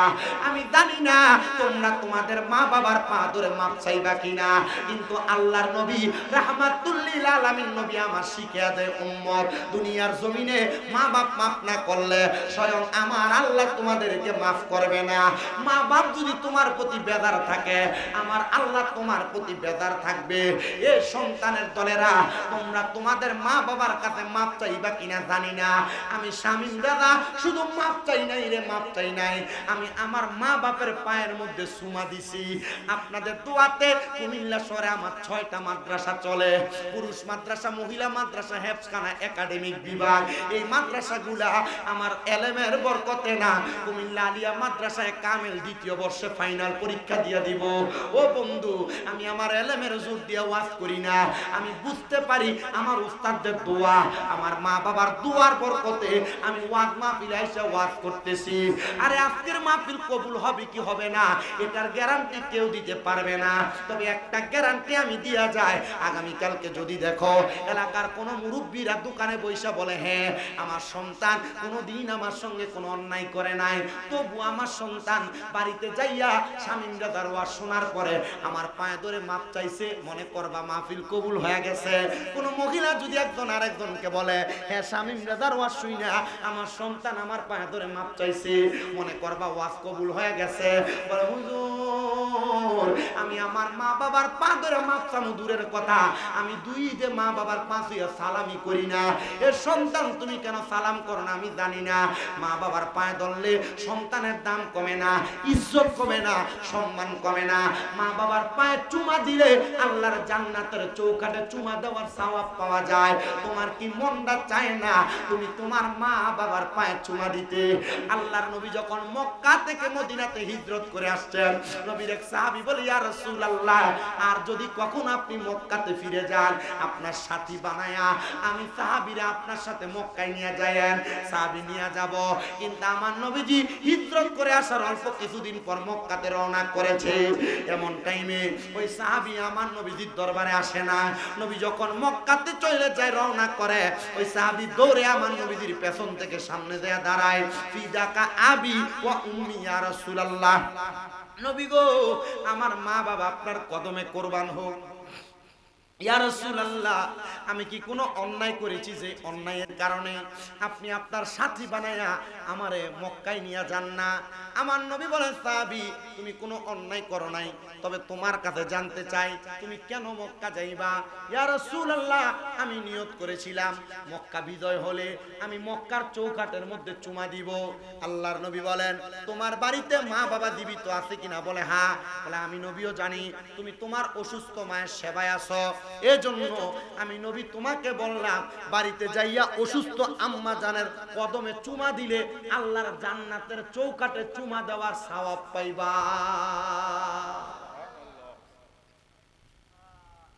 মা বাবা অসুস্থ, বুড়া কইয়া ডাকবে, বুড়ি কইয়া ডাকবে। আল্লাহর নবী বলে এদের কাছে জান্নাতের স্বাদ আছে, জান্নাতের মজা আছে। কিন্তু অনেক সন্তান তাদের মা বাপরে ভাত দেয় না, এলাকায় মা বাপরে খানা খাওয়ানো নিয়ে বিচার বসানো লাগে। মা বাপ জায়গা জমি বুঝে দেয় না বিদায় মা বাবার সঙ্গে প্রাপ্তবয়স্ক সন্তান গালাগালি মারামারি করে। সন্তানের দল, যাদের মা নাই যাদের বাবা নাই এরা চিন্তা করে হুজুর যাদের বাড়িতে বাবা আছে তারা বাড়িতে যা বাবার পায়ে ধরে মাপ চাইবো, আমার আব্বা নাই আমি কার পায়ে ধরে মাপ চাইবো? হুজুর যাদের মা আছে তারা বাড়িতে যাইয়া মার পায়ে ধরে মাপ চাইবো, আমার তো মা নাই আমি কার পায়ে ধরে মাপ চাইবো? হুজুর আপনার কাছে আমি একটা জিনিসই জানতে চাই, হুজুর বলেন না গো আমার যে মা বাবা কবরে আমি কার জন্য কেমনে মাপ চাইবো? আল্লাহর নবী শিখিয়ে দেয় কোন সন্তানের মা বাবার ইন্তেকালের পরে ওই সন্তান যদি রব্বির হামহুমা কামা রব্বায়ানি সগীরা বইলা আল্লাহর দরবারে রব্বির হামহুমা কামা রব্বায়ানি সগীরা বইলা দোয়া করে, আমার আল্লাহ তাআলা ওই সন্তানের চোখের মণিকোঠার মধ্যে যদি একটা ফোঁটা পানিও থাকে, ওই সন্তানের চোখের মণিকোঠার মধ্যে একটা ফোঁটা চোখের মণিকোঠার মধ্যে একটু পানিও যদি থাকে, আমার আল্লাহ তাআলা ওই পানিটা পড়ার আগে ওই সন্তানের মা বাবার জীবনের গুনাহ মাফ করে দেয়। জোরে শুনে বলেন সুবহানাল্লাহ। এই সন্তানের দল আপনাদের কাছে করো জোরে আবদার, আম্মা আব্বা কবরে খাস করে দোয়া করবেন, আম্মা আব্বা বেঁচে আছে আম্মা আব্বার জন্য বেশি বেশি করে দোয়া করবেন। সন্তান একটাই আবদার জানাই আপনার দোয়ার বরকতে আল্লাহ তাআলা আপনার মা বাপকে মাফ করে দিবে। বলে হুজুর দোয়া করা না বেদাত, দোয়া করতাম কেন লাগা? হুজুর দোয়া করলে না গুনাহ হইব বেদাত হইব? না না না, সন্তান মা বাবার জন্য দোয়া করলে বেদাত হয় না। আপনি যখন দোয়া করবেন মা বাবার কবর আযাব যখন আল্লাহ মাফ করে দিবে, ওই মা বাবা কবর থেকে বলে ওয়াল ইস্তিগফারু লাহুমা ওয়া ইনফাদু আহাদিহিম ওয়া ইস্তিগফারু লাহুমা, আল্লাহ যে আমাদের জন্য দোয়া করে আমাদের কবরের আযাব মাফ করাইছে, আপনি আমাদের ইস্তিগফারের উসিলায় তাদেরকে মাফ করে দেন। মৃত মা বাবার দোয়ার বরকতে আল্লাহ তাআলা জীবিত সন্তানকেও মাফ করে।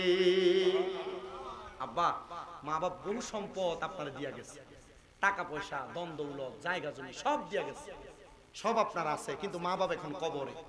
ঈদের সময় চাইলে 500 টাকার একটা লুঙ্গি কিনা পরাইতে পারেন। আপনি চাইলে আপনার মা বাবার জন্য আপনার মার লেগে একটা কাপড় কিনা পরাইতে পারেন। বাবা মা কবরে। আব্বাজি আমি জানি এখানে অনেক টাকা পয়সাওয়ালা আছেন, আমি আমার জন্য না, এলাকার মানুষের জন্য না, এই কবরস্থানের জন্য আমি 10টা মানুষ চাই যারা 10,000 টাকা করে কবরস্থান না বেশি চাই বলে হুজুর আমি 10,000 না আমি 20,000 দিব, এই কবরস্থানের জন্য আল্লাহর ওয়াস্তে মুনাজাতের আগে দান করবেন। আমি আপনার জন্য খাস করে দোয়া করব।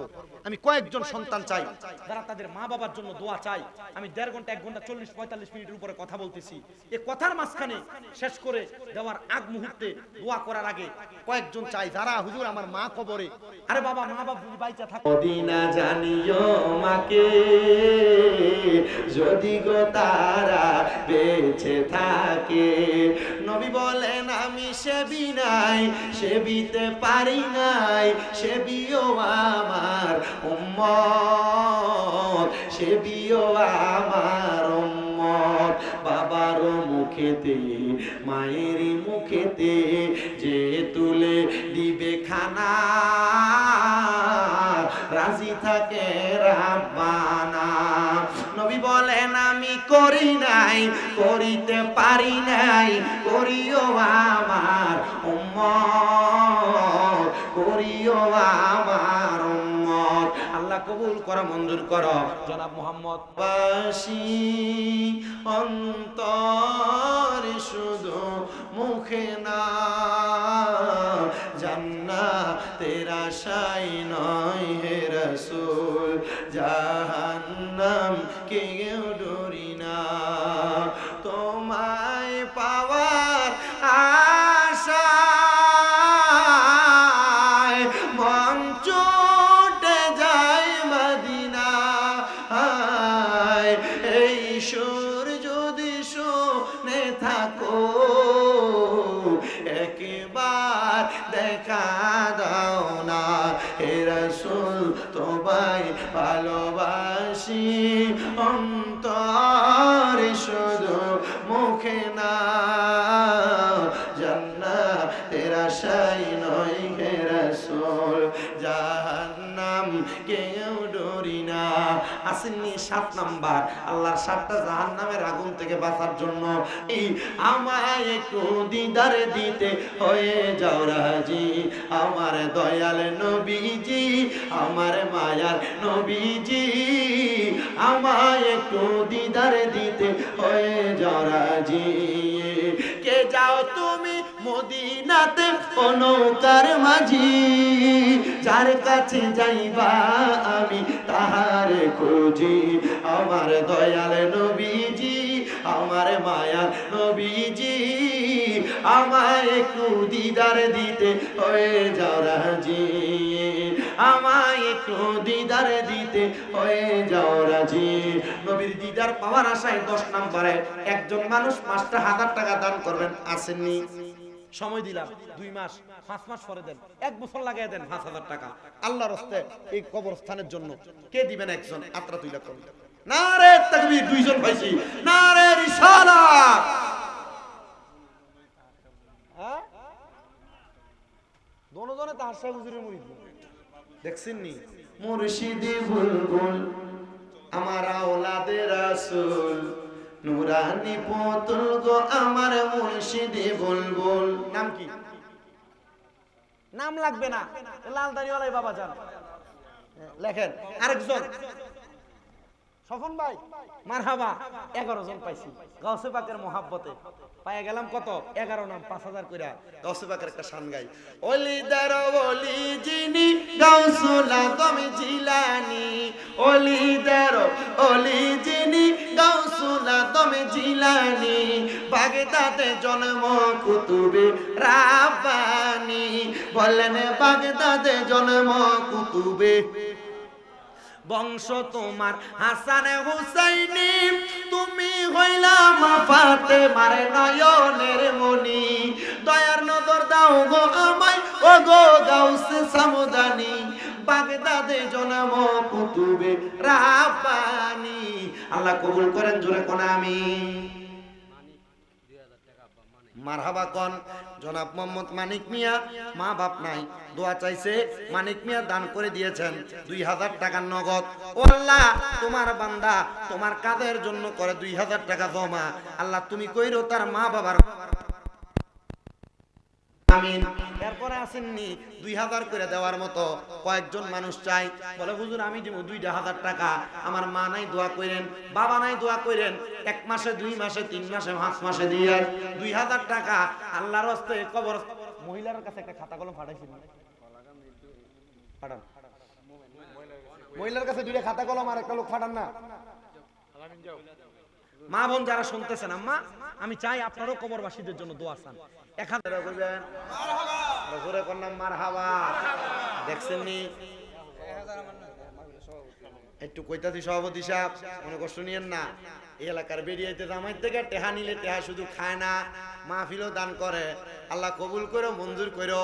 বাঞ্ছারামপুর এলাকার, ফরাদাবাদ এলাকার মা বোনেরা অনেকগুলা টাকা দান করে দিছে। আল্লাহ আমার মা বোনদেরকে রাবেয়া বসির মতো অলি বানাইও, আমার মা বোনদেরকে মা ফাতেমার সাথে হাসন নসর করাইও। আমার একজন আব্বা জান মাহফিলের সম্মানিত সভাপতি দান করে দিয়েছে 1000 টাকা। আল্লাহ ওনার মনের আশা পূরণ করো। 10 টাকা 20 টাকা 50 টাকা 100 টাকা কইরা যে জাফারের কিছু কিছু করে হাতে নেন, মরার কথা স্মরণ করে আল্লাহর রাস্তে দান করেন, আর একটু মুহাব্বতে আল্লাহ তাআলা জিকির করেন। সবাই কিছু কিছু করে দান করেন আর করেন আল্লাহ আল্লাহ আল্লাহ আল্লাহ আল্লাহ আল্লাহ আল্লাহ আল্লাহ আল্লাহ আল্লাহ আল্লাহ আল্লাহ আল্লাহ আল্লাহ আল্লাহ দয়াল মুর্শিদ আমায় তুমি লইয়া যাইও মদিনায়। পানের মুর্শিদ তোমার যদি দয়া হয় মারহাবা আল্লাহ আল্লাহ। প্রাণের তহরসা তোমার যদি দয়া হয় মারহাবা আল্লাহ। প্রাণের পেশোয়ার তোমার যদি দয়া হয় মারহাবা আল্লাহ আল্লাহ। দয়াল মুর্শিদ আমায় তুমি লইয়া যাইও মদিনায়। প্রাণের মুর্শিদ তোমার যদি দয়া হয় মারহাবা আল্লাহ আল্লাহ।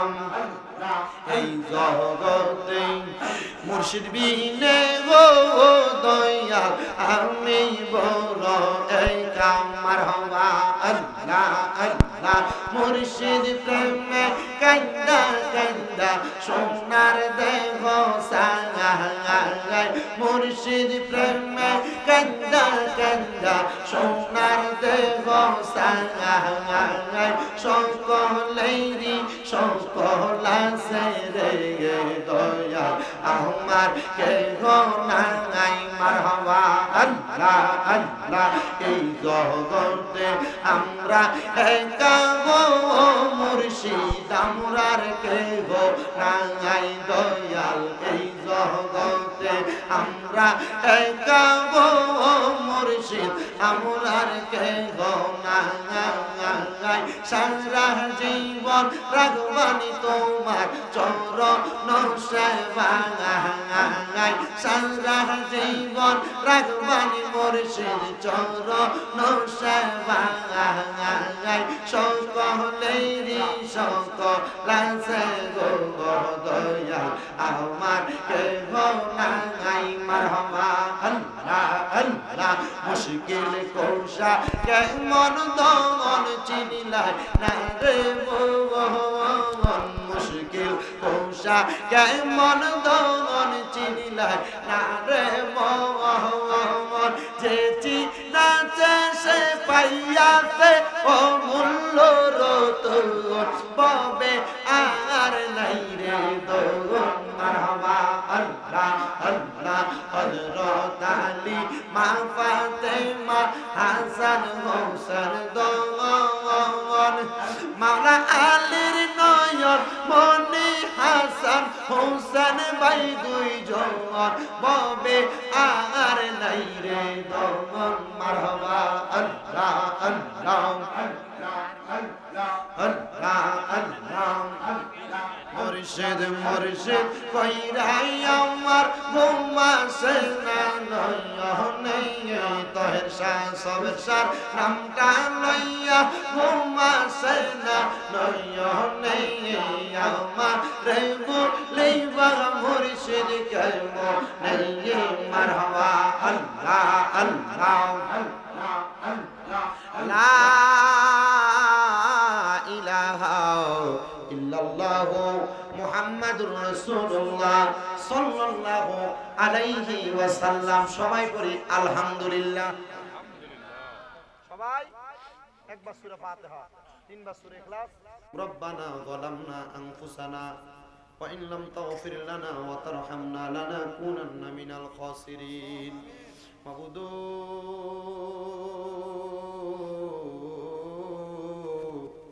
ও দয়াল আল্লাহ, আপনি কি আসমানে না জমিনে না পাহাড়ে না দরিয়ায় রে আল্লাহ, গত জীবনে আপনার কত তালাশ করলাম সন্ধান পাইলাম না আল্লাহ। বহু সন্ধানের পরে এই বিবারিয়া জেলার অন্তর্গত বাঞ্ছারামপুর থানাধীন ফরাদাবাদ দক্ষিণ পাড়া কবরবাসীর স্মরণে হাজী জমিরউদ্দিন জামে মসজিদ প্রাঙ্গণে ওয়াজ দোয়ার মাহফিল সাজায়া ওলামায়ে কেরাম তালেবুল ইলম ছাত্ররা আবার দাড়ি পাকা মুরব্বী বাবারা ছোট ছোট মাসুম বাচ্চারা পর্দার অন্তরালের মা বোনেরা যুবক ভাইয়েরা সহ আল্লাহ সোশ্যাল মিডিয়ার মাধ্যমে দেশ বিদেশ থেকে যেই ভাই বাবারা মা বোনেরা মুনাজাতের মধ্যে হাত বাড়ায় আল্লাহ, যার হাতটা তোমার দরবারে মায়া লাগে পছন্দ হয়, ওই হাতের উসিলায় আমাদের প্রত্যেকের জীবনের গুনাহগুলো মাফ করে দাও আল্লাহ।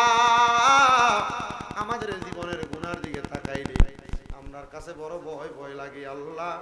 না জানি কখনই গুনার কারণে তোমার কাঠগড়ায় ধরা খেয়া যায়। তুমি তো অন্তর জামি রে আল্লাহ। ওই আমরা হইলাম ফানা, আমরা সুখে কিনা দুঃখে ডাকি গো ও আল্লাহ। তুমি যাই না কি জানো না রে আল্লাহ, পর আল্লাহ জাগালয় তোমার মনে।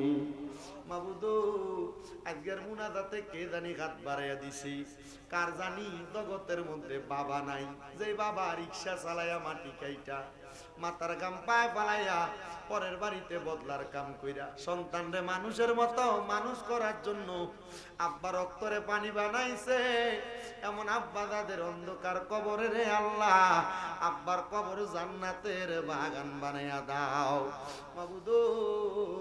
কে জানি হাত বাড়াইছে, কার জানি জগতের মধ্যে মা নাই।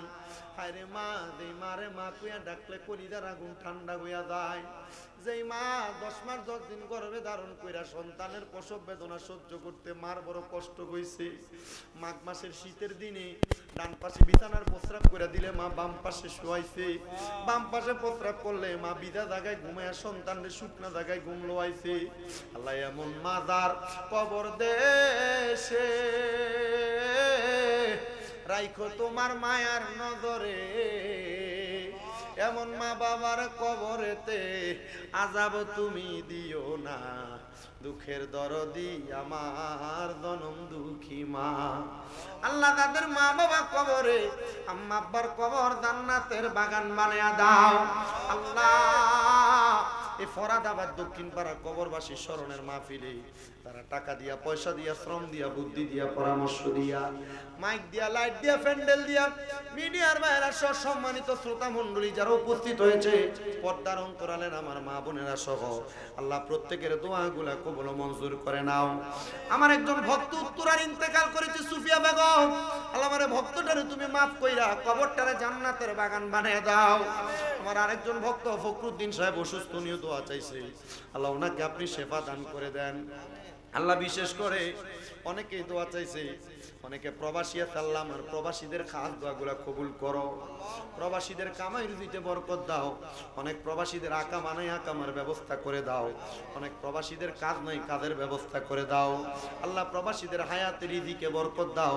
আমার মা বোনদেরকে কবুল করো, তারা যেন তাদের প্রবাসী স্বামীদের সঙ্গে সুন্দর ব্যবহার করতে পারে সে তৌফিক দান করো। অনেক প্রবাসীরা বিদেশ থেকে তাদের স্ত্রীদের ব্যাপারে অনেক রকমের বিচার দেয়, আল্লাহ স্ত্রীরা যেন প্রবাসী স্বামীদের মন খুশি রাখতে পারে সে তৌফিক দান করো। ও আল্লাহ ফরিয়াদ তোমার দরবারে, ও আল্লাহ ফরিয়াদ তোমার দরবারে, ফিলিস্তিনের গাজার মুসলমান সহ সমস্ত পৃথিবীর যত মুসলমানরা নির্যাতিত, আল্লাহ তুমি তাদেরকে নির্যাতন জালেমের জুলুম থেকে হেফাজত করো।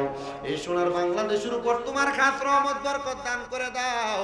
আল্লাহ আমার জুয়েলের সন্তান অসুস্থতার জন্য দোয়া চাই, তারা তুমি শেফা দান করে দাও। আল্লাহ এমন ভাবে যারা যারা দোয়া চাই প্রত্যেককে কবুল করো। আলম মিয়ার সাথে যারা যারা মাহফিলে পরিশ্রম করেছে, আল্লাহ তাদের সবাইকে কিয়ামত পর্যন্ত মাহফিলদারে প্রতি বছর করার মতো তৌফিক দান কইরো রাব্বুল আলামিন। অনেকের গোপন গোপন অনেক দোয়া চায়, আল্লাহ প্রকাশ করতে পারে না, প্রত্যেকের খাস দোয়াগুলা কবুল কইরা মরণের আগে বারবার মক্কা মদিনা তাওয়াফ জিয়ারত নসিব করায়েন আল্লাহ। মরণের আগে দয়াল নবীর দিদার নসিব করেন আল্লাহ। বিশেষ করে আকাশুল খাস ভাবে দোয়া চাই, অনেকে কবরস্থানের জন্য 5,000 2,000 1,000 করে করে 1 টাকা পর্যন্ত যারা দান করছে, প্রত্যেকের দানগুলা কবুল করে মরণের আগে নবীজির নূরানি চেহারা মুবারক দেখায়া আখিরি জবানে মধুর কালেমা পড়ে দিয়েন লা ইলাহা ইল্লাল্লাহু মুহাম্মাদুর রাসূলুল্লাহ।